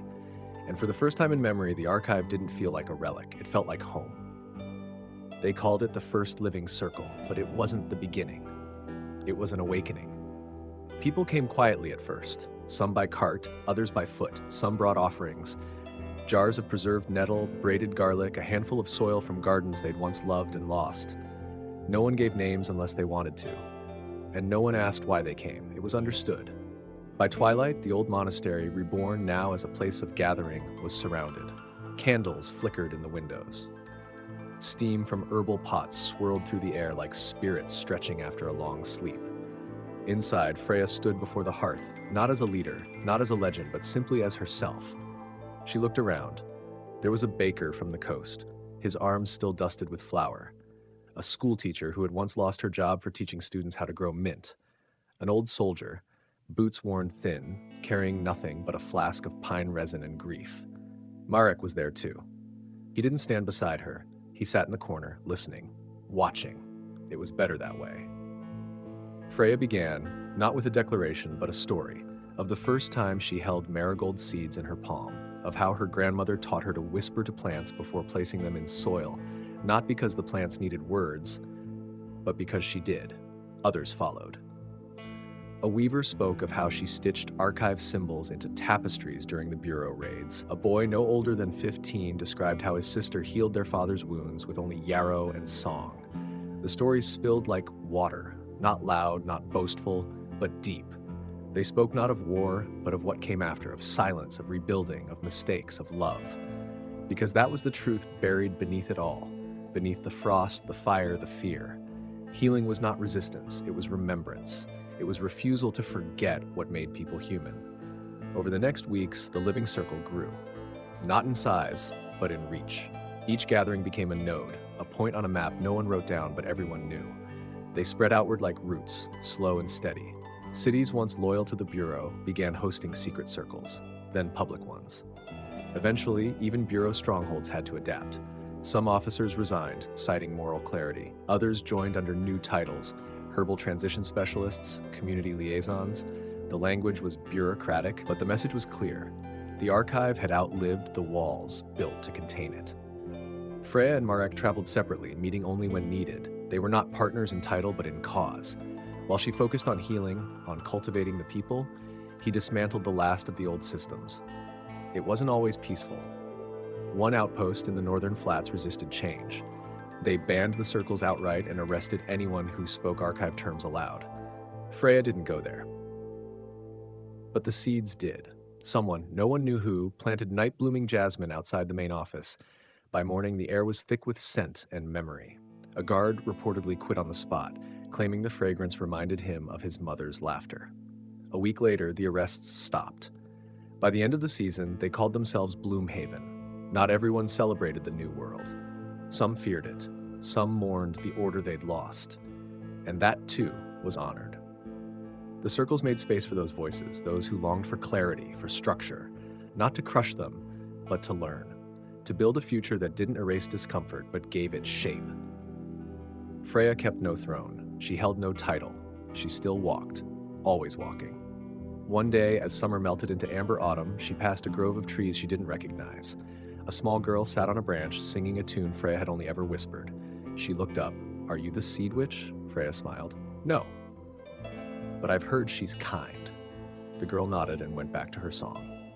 That night, Freya slept beneath those unfamiliar trees, not in fear, not in exile, but in peace. And as she drifted into dreams, she remembered something her grandmother once told her. The frost teaches you how to survive, but the bloom teaches you how to live. The bloom had spread, but even flowers must contend with shadow. Freya continued her walk through the regions, sometimes joining living circles, sometimes just observing from the edge like a whisper in the crowd. She didn't seek thanks, and she didn't give commands. She was not a queen. She was a gardener of people, tending, pruning, nourishing, and when needed, letting go. And lately she could feel a heaviness in the air. It wasn't Bureau this time. That threat, while still present, had been disarmed, not through war, but through irrelevance. People had stopped listening. The authority lost its grip when the soil started speaking louder than the law. No, this new weight came from within. The archive had never been a uniform entity. That was its strength, but also its fault line. Each village interpreted the circles differently. In some, they were celebratory, bright with music and color. In others, they became sacred, almost religious. Some turned inward, isolating themselves from anything deemed unrooted. Some had begun writing rules, and that scared Freya more than she would ever admit. Because that's how it always started. Ideals hardened, teachings became law, and before long, what had been a refuge turned into another form of control. She traveled to the city of Larksand after hearing rumors of a circle there that had elected a root speaker. Not a guide, not a host, a speaker with authority to overrule other voices. Freya came cloaked and quiet, wearing her age and her exhaustion like armor. The circle in Larksand met in a glass dome, gleaming, polished, built atop an old bureau tower. They said it was symbolic, reclaiming space. But when she entered, Freya felt the air turn tight. The The speaker, a man named Elian, welcomed her warmly, too warmly. His words were smooth, practiced. He referenced archived texts with precision, quoted old songs like scripture, and when others tried to speak, they deferred to him before finishing their thoughts. Freya waited. At the end of the circle, she approached Elian. "You're well studied," she said. He smiled. "The archive deserves reverence." She nodded slowly. "And breath," he frowned. "What do you mean?"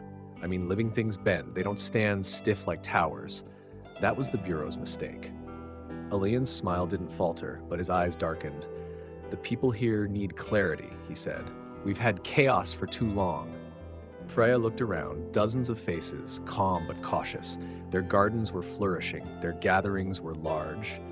And yet, she felt the frost, not on the windows, but in the roots. She left that night, but not without planting something. A question, whispered to a child in the back row. What would you plant if no one told you what it meant? From Larkson, she moved west to the salt reaches. There she found something different, joyous chaos. Circles held by riverbanks with herbal teas passed like wine and songs rewritten with laughter. But even here, tensions buzzed below the surface. A young girl approached her after a circle. "They say you started it all," she said. Freya smiled. "Maybe. Why don't you tell people what to do? Because that's not what gardens need." The girl thought for a moment. "But weeds grow too." Freya laughed, surprised and delighted. Yes, they do." That night, she wrote in her journal, "We are growing wild again, but some are already bringing out the shears." In a remote village tucked between cliffs, she met Marek once more. He had taken to traveling as well, sometimes with her knowledge, sometimes not. He too had seen the shifts, and he was worried. "They're naming things again," he said by the fire. "Chapters, roles, ranks." Freya stared at the flames. "That was always the risk." "Should we stop it?" She shook her head. "You don't stop rivers. You guide them, so you give them room to flood safely." They sat in silence for a while. Then Marek spoke again. "We could call a gathering." Freya looked at him sharply. "No one's done that in decades." "Exactly. Maybe it's time." The gathering. It had once been the archive's core, a convergence held only when the direction became unclear, when the frost reached too deep. No titles, no seats, just truth, shared freely. Freya hesitated. Would it help? Or hasten the spiral? Still, the idea rooted itself in her. She sent word through the midlines, through carved bark and hummingbird roots, through lullabies carried on the wind, and one by one they responded, old voices, new voices. Some she had mentored, others she had never met. They came to a valley untouched by bureau or archive, where the ground still held the scent of something ancient. There was no dome, no podium, just a ring of stones, some moss-covered, some freshly laid. Freya stood at the edge and waited. When everyone had arrived, she spoke only 5 words. "What are we becoming now?" No answers came at first. Then one, then another, then more. And soon the air was full of truths. Messy, contradictory, beautiful truths. Some feared what they'd built, some longed for more structure, some mourned what had been lost. But all agreed on one thing. They needed each other, and the frost had not yet disappeared. That night, as stars spread like seeds across the sky, Freya felt something shift. Not a revolution, a restoration, not loud but alive, just like the archive. It rained the day after the gathering ended. Not a storm, not a downpour, just a soft, steady drizzle that soaked into the moss and loosened the silence. People lingered, unsure whether to stay or scatter. The valley had held something sacred that night. No one wanted to be the first to let go of it. Freya remained until the last fire turned to smoke. She didn't speak much, just listened, absorbed. The stories were changing again, bending in new directions. And so was she. They didn't call her Seed Witch anymore. Now it was simply Freya. She packed her things the next morning, humming an old soil song under her breath. Marek met her at the foot of the hill. He looked older, not just in face, but in posture, like someone who had started carrying his legacy without realizing it had weight. "You leaving already?" he asked. Freya nodded. "Time to move again." "Where?" She didn't answer right away. "Then, east. They're planting in the ash fields again." He raised an eyebrow. "That place is dead." She smiled. Was. The ash fields had once been the site of a bureau incineration facility, where banned herbs, seeds, and entire libraries of plant knowledge were burned in the name of sanitation. It was rumored the soil there couldn't hold memory anymore. But rumors are just stories no one has bothered to finish. Freya intended to write the ending. The journey east took weeks. She passed fields where sunflowers now bowed to no one, villages where children wore strings of thyme around their necks, not for protection, but for pride. She walked through towns where the Bureau's towers had become greenhouses. But also, she saw the cracks. In one settlement, a man argued with his neighbor over who had the right to grow rue. In another, she saw a circle split in two, divided by ideology, whether to codify the archive or keep it fluid. One side had already drafted bylaws, the other threatened to leave entirely. Control, she thought, never really dies. It just changes its name. Still, she pressed on. When she arrived at the ash fields, she expected desolation. Instead, she found green, small, fragile, but green. A cluster of young people, barely in their 20s, had set up a makeshift garden along the edges of the ruin. They called themselves the Shoal, short for Soil Healers of Ancestral Lineage. The name was dramatic, but somatic. But so were they, and she loved it. They welcomed her with nervous reverence, unsure whether to treat her as mentor or myth. She settled for neither. "I'm just here to get my hands dirty," she said, and they laughed, tension dissolving into compost. Over the next few days, she learned their rhythm. They didn't follow traditional archive teachings. Their approach was chaotic, instinctive. They played music as they planted, buried quartz under bell peppers, read poetry to their roots. Freya didn't correct them, because the plants were growing, and in soil that had once screamed with the memory of fire, that alone was a miracle. One evening, after a long day of transplanting basil, a young woman named Nima sat beside her. "You knew the archive before it broke," she said. Freya nodded. "Do you miss it the way it was?" Freya thought for a long time. "I miss the silence before people tried to define it, when it was just learning, listening, loving something enough to let it change you." Nima looked out over the glowing trellises. "That's what we're trying to get back to." Freya smiled. "No, don't go back. Grow forward." The ash fields, once cursed, now pulsed with color. Calendula, sorrel, blackberries, stubborn and bright. But the Bureau still lingered, faint but present. One night, a drone passed overhead, silent, watching. The shoal froze, instinct kicking in, but Freya stood tall. She stared at the blinking light until it veered off course and vanished into the dark. Later, she scratched a message into a piece of bark and sent it west. "Let them know. We are not hiding anymore." A week later, a letter arrived. No stamp, no seal, just a pressed lavender flower folded into parchment. It read, "The Bureau is reforming, slowly but not cleanly. Some want revenge, some want peace. I'm trying for both. M." Freya folded it and tucked it under her mattress. The garden continued to grow. The people did too. She stayed longer than she expected, months even. Teaching, harvesting, laughing. She even let herself rest. But the frost returned, as it always did. One morning, they woke to find half the garden uprooted. Trampled, the words "fraud roots" carved into a tree nearby. Who did it? No one knew. A neighboring village? A scared elder? Someone who had once trusted the Bureau's gospel and now felt lost? Freya didn't speculate. She just replanted. This time, she added more marigold, more mint, more memory. Because healing isn't about avoiding the wound, it's about tending to it again and again until the scar becomes part of the story. There are seasons when the earth listens more closely. The ash fields had started to whisper, not loud, not in words, but in the language of sprouts pushing through dead soil, of rain falling where it hadn't for years, and of roots tangling in ways even Freya couldn't predict, and she had learned to listen.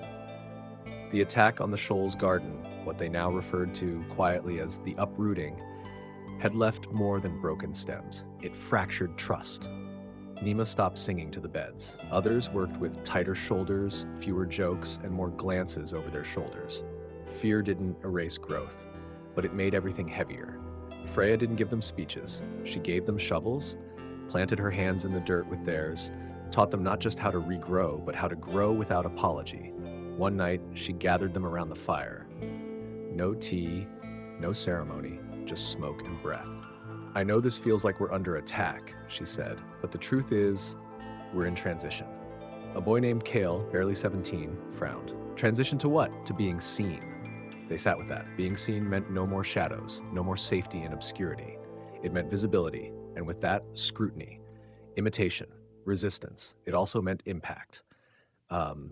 That week, Shoal members began carving small archive sigils onto the trunks of trees around their perimeter, not as protection spells, but as memory markers. a way to say, we were here, and we will return, even if burned. Meanwhile, letters poured in.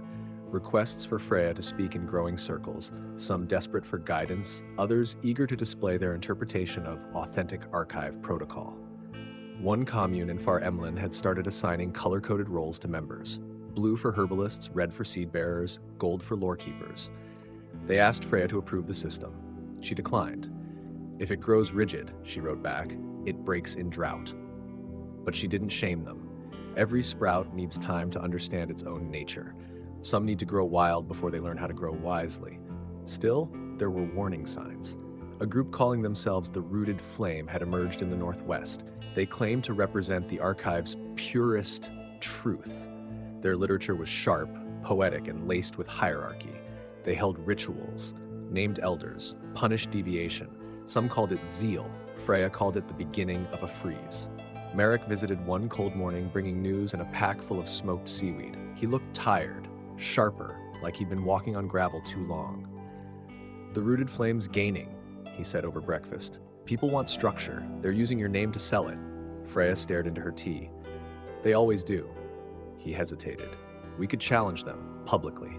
She shook her head. No more fire to fire. We plant around them, starve them of the soil. But even she felt it. A tightening, like vines curling too hard around their own trellis.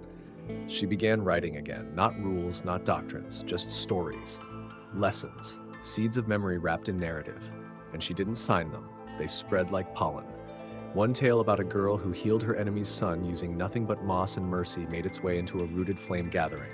They read it aloud, wept, and for one night they didn't chant rules. They told stories. It was small, but so is a seed.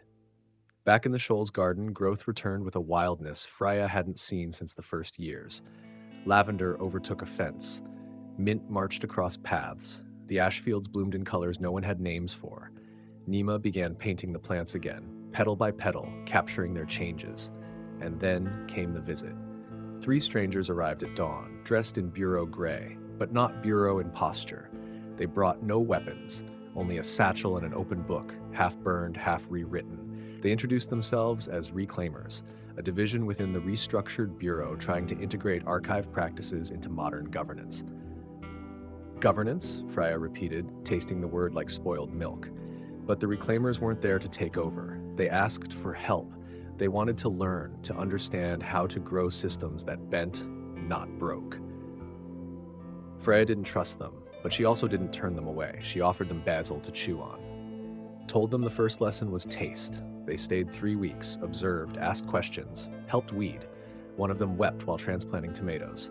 And Freya saw it again, that thing no rulebook can manufacture. Change, not overnight, not guaranteed, but possible.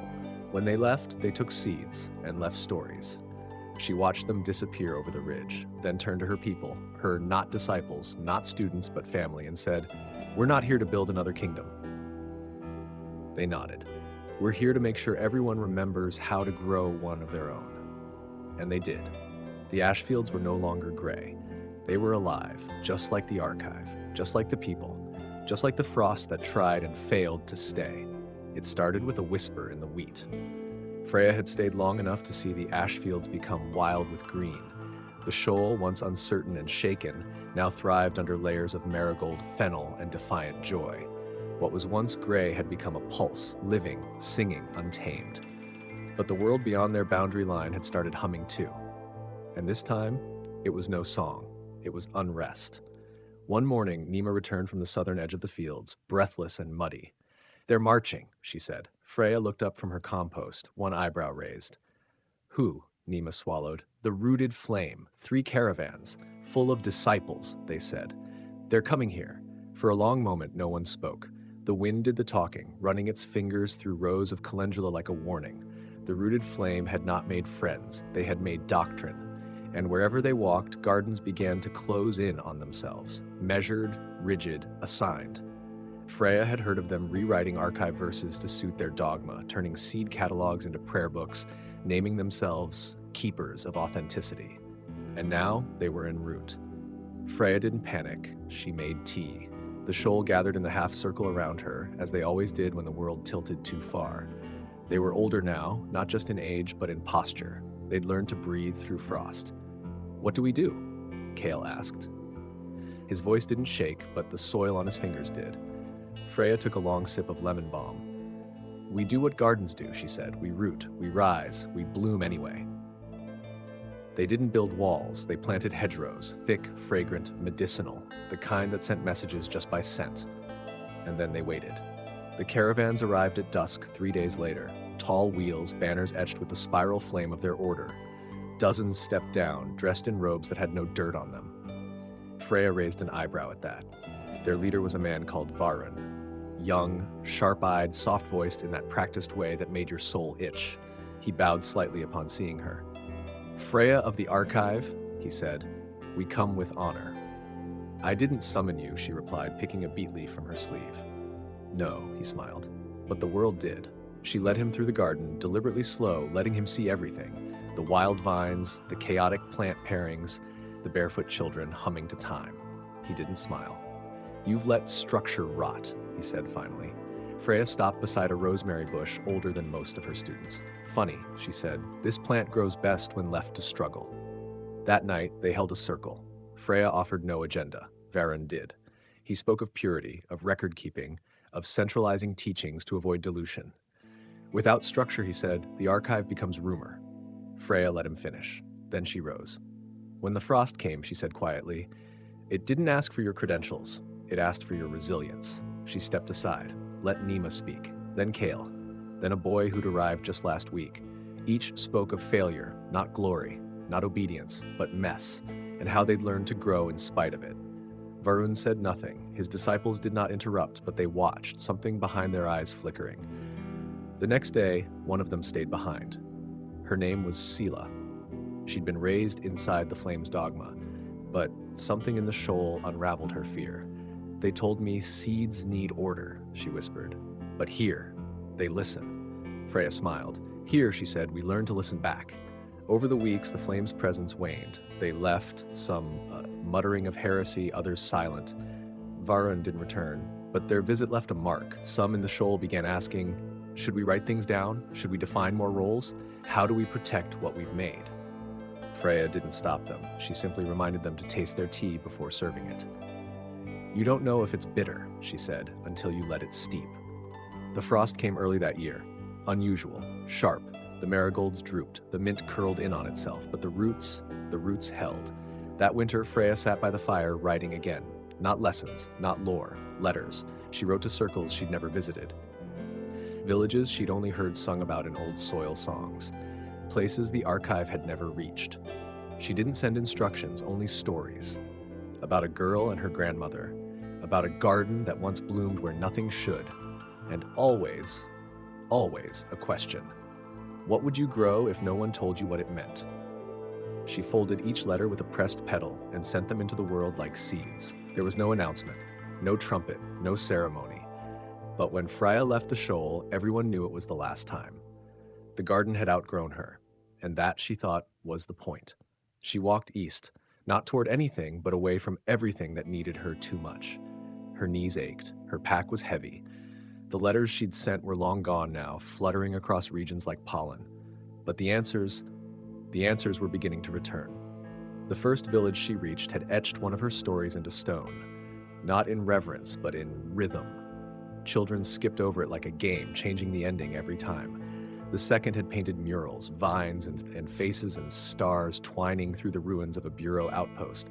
In the corner, a scribble, "Grow messy, grow loud." Freya smiled. She hadn't written that line. It was better than anything she could have come up with. She spent days just listening, gatherings that weren't circles, songs that weren't official, soil that hadn't read the archive but still remembered how to grow. There was freedom here, and friction. Some groups were fighting over what counted as true archive, over who could teach, over whether Freya was a founder or just a flame. She avoided those debates. Instead, she asked questions no one else was asking. What are you doing differently now than before? How do you know it's working? What do your plants say about it? That last one usually got a laugh, but not always. In one coastal commune, a woman named Lorene showed her a field of silent poppies. "They don't sing anymore," she said. "Not since we started logging everything." Freya crouched low, ran her fingers through the leaves. "What did you stop listening to?" she asked, "when you started writing everything down?" Lorene didn't answer. The poppies didn't either. Further inland, Freya arrived at a village divided by a river and ideology. One side had built a full bureaucratic system out of archive principles, roles, rules, rotations. The other side had rejected it all and lived in chaotic flux. Arguments bloomed like dandelions. Freya stayed exactly one night and planted clover between both camps. "I'm not here to pick a side," she told them, "just to remind you the roots don't care who's louder." That winter, she wandered higher into the hills. Fewer people, more wind, more quiet. She met a beekeeper named Hen, who lived alone but spoke in plurals. "We are happy to have you," he said, offering her honey thick as molasses. "We. The bees and I," he said, entirely serious. Freya stayed 2 weeks, watched him murmur archive verses to hives and feed old prophecies to larvae. It was absurd. It was beautiful. One morning, she found a wax tablet with her name carved beside a heart. She left before dawn, because some goodbyes didn't need to happen out loud. In the spring, she crossed paths with Marek again. He looked different. Not older, just settled, like someone who had made peace with never finishing what he started and had decided to keep starting anyway. "They say your stories are canon now," he teased. "They say wrong," she grinned. They walked side by side for a few days, sharing roots, gossip, silence. One evening, he pulled out a weathered scroll. "It's the Charter," he said. "Someone wrote a constitution for the archive." Freya didn't take it. "Let them," he nodded. "They're holding a congress next season. Want to go?" She considered and shook her head. "I've been to enough gardens." Marek left a jar of preserved lemon with her. "I always forget how sharp sweetness can be," he said. She kept walking. In a sun-cracked village near the edge of the known lands, she found a boy teaching plants how to dance, literally. He had rigged pulleys and wine catchers, so when the breeze moved just right, the whole field of basil twirled in sequence.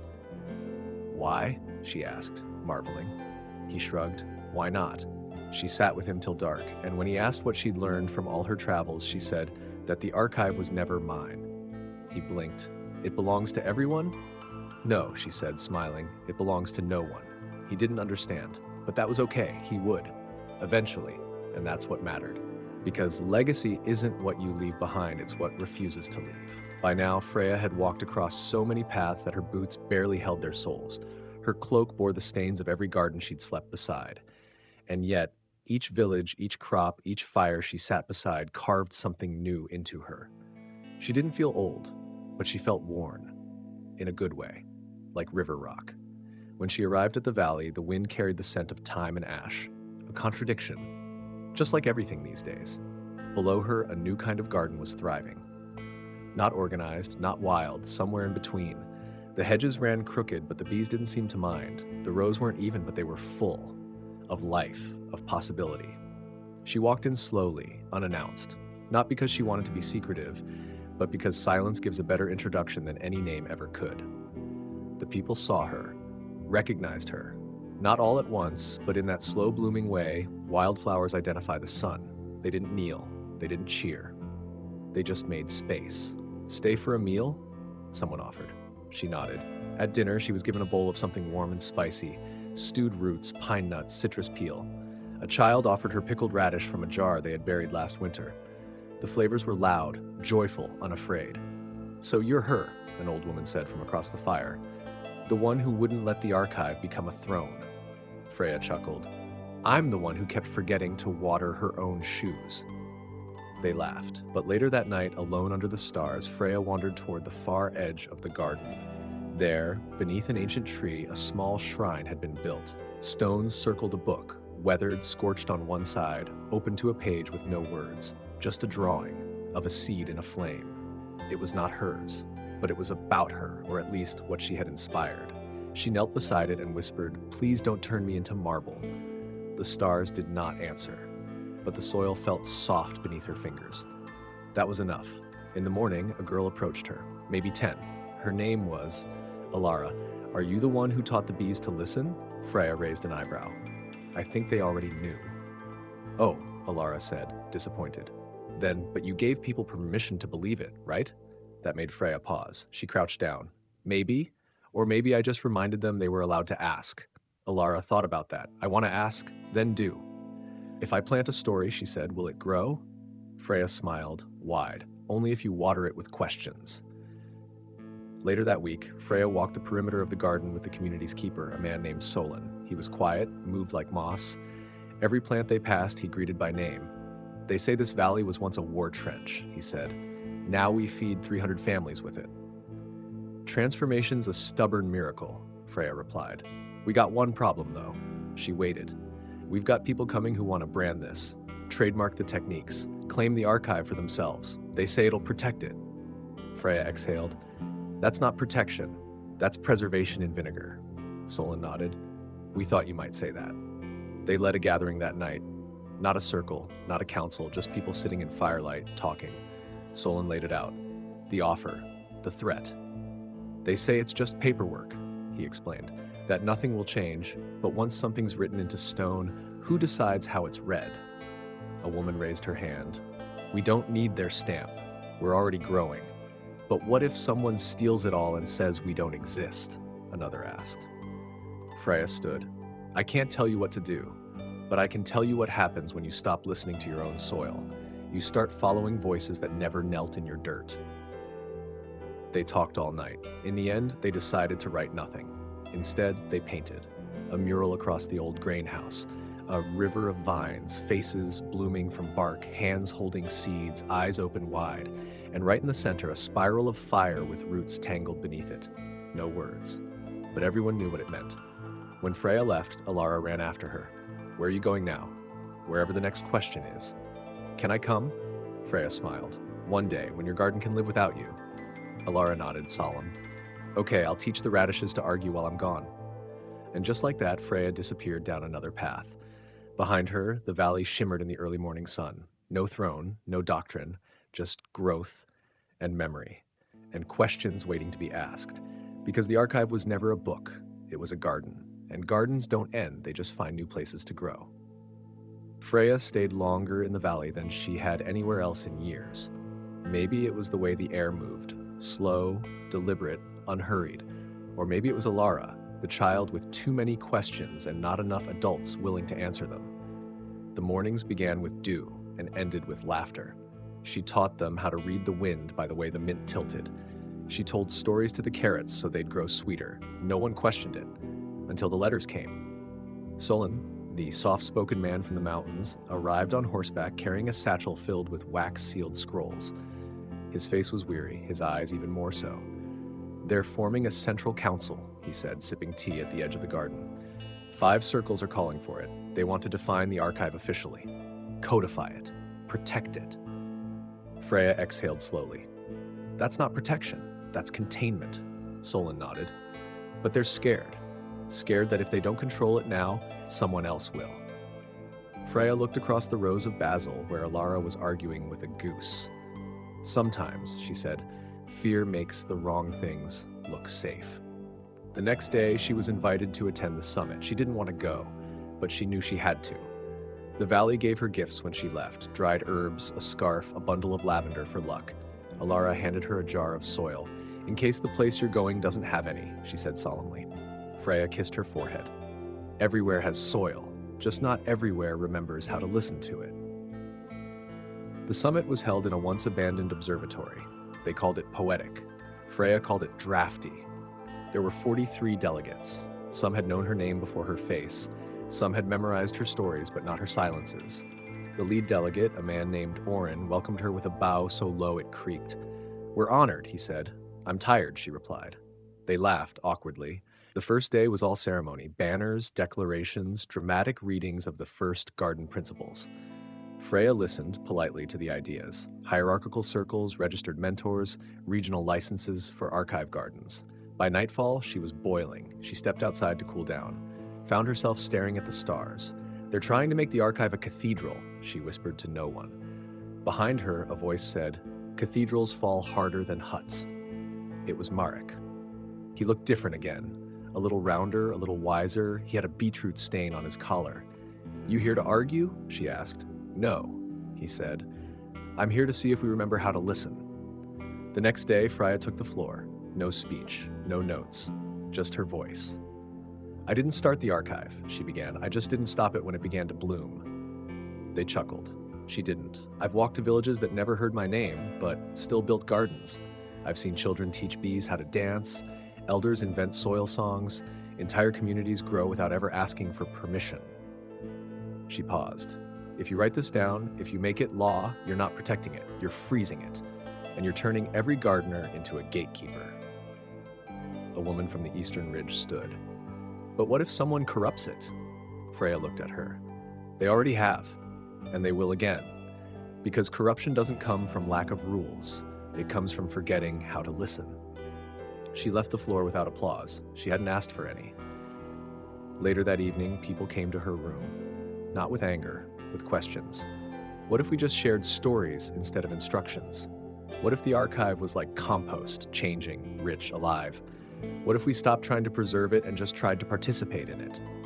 Freya didn't answer. She didn't have to. The final vote didn't abolish the council, but it rewrote its purpose.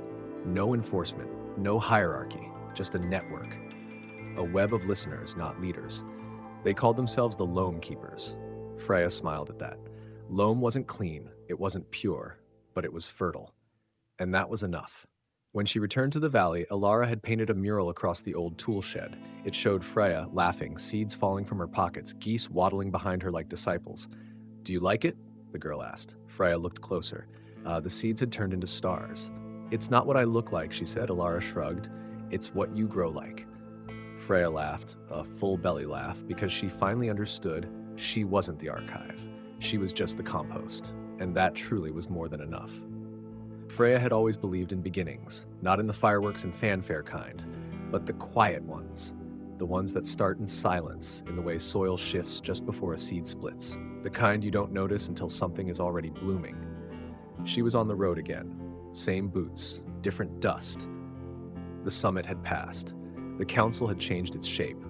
The archive, once nearly trapped in parchment and panic, had returned to its roots, fluid, open, messy in the way nature always is. Freya didn't linger to celebrate. Celebrations were for those who still needed to prove it happened. She'd proven it by leaving. Now, she was headed south. To the edge, people called it. The last ring of settlements before the Saltlands. No one farmed there anymore. The drought had dried the rivers into memory. And yet, a letter had found her, tucked into the scarf Alara gave. It was written in trembling script. We remember your stories. We want to try again. Will you come? So she did. The first thing she noticed was the quiet, not the peaceful kind, the hollow kind.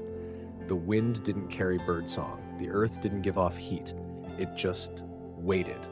The village was smaller than she expected, barely 20 people, all bone-tired. They greeted her with cautious eyes and cracked hands. A woman named Tal stood at the center, thin as a rake, with eyes too sharp for her age. You came, she said. No smile, just relief. I come where I'm called, Freya answered. That night, they sat around a flame that hissed more than it danced. Freya passed around packets of seeds, not as saviors, but as stories. These are lessons, she said, not solutions. The people listened. They always did.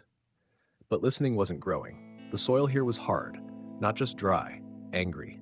The ground cracked under her boot like bones. Nothing germinated, not even weeds. After 3 days, someone asked if she would bless the fields. She almost laughed. Instead, she said, I'll bleed into them if I have to. They dug deeper. They learned to compost from salt-resistant moss. They started collecting condensation from the morning air, catching it in makeshift nets and letting it drip into clay pots. Every drop was counted. Nothing was wasted, not even failure. It took weeks to see green. But when it came in the form of a crooked sprout beside a stone. No bigger than a finger, ugly as sin. Freya cried. Not in front of them, of course, but alone behind the tool shed that didn't yet have tools. Why are you still doing this? Marek's voice crackled from the memory, because if one sprout could rise here, then everything mattered. They named the plant First. Not very original, but honest. A child slept beside it every night just to make sure it was real in the morning. Then came Second. Then crowded Third. By the second moon, there were 22, enough for soup, not enough for survival, but enough for belief.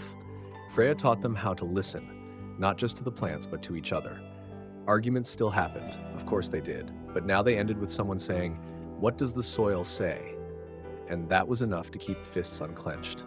One day a caravan arrived. Traders, rough-faced, dust-caked, cynical as crows. They wanted food. The villagers had barely enough. Tal offered them stories instead. The traders laughed, until one of them tried the soup. He went quiet, then he whispered, "This tastes like rain." Word spread. Not about Freya. She didn't need more mythology, but about the edge, about a village that grew belief out of brine, about a crooked sprout named First. Soon other gardeners arrived, not to teach, to learn.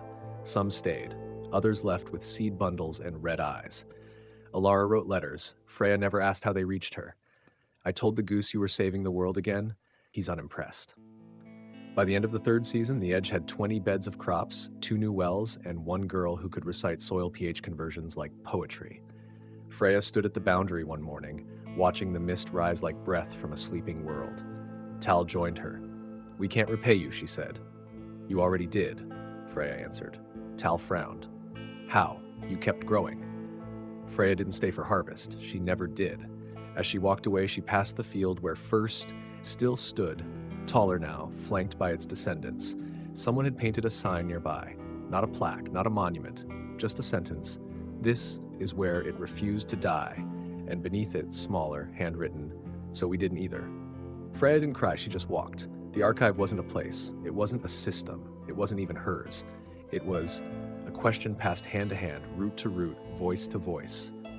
What grows when you let go?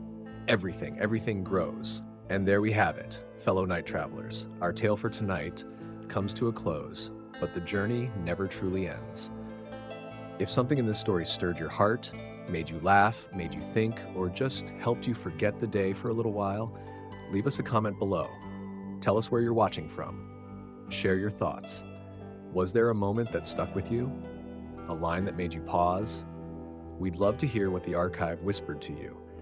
And if you haven't already, don't forget to subscribe. Seriously, hit that button like it owes you seeds. It helps us keep digging up these strange, beautiful, haunting stories from the dust and bringing them to your screen, one whispering firelight at a time. Thanks for joining us tonight.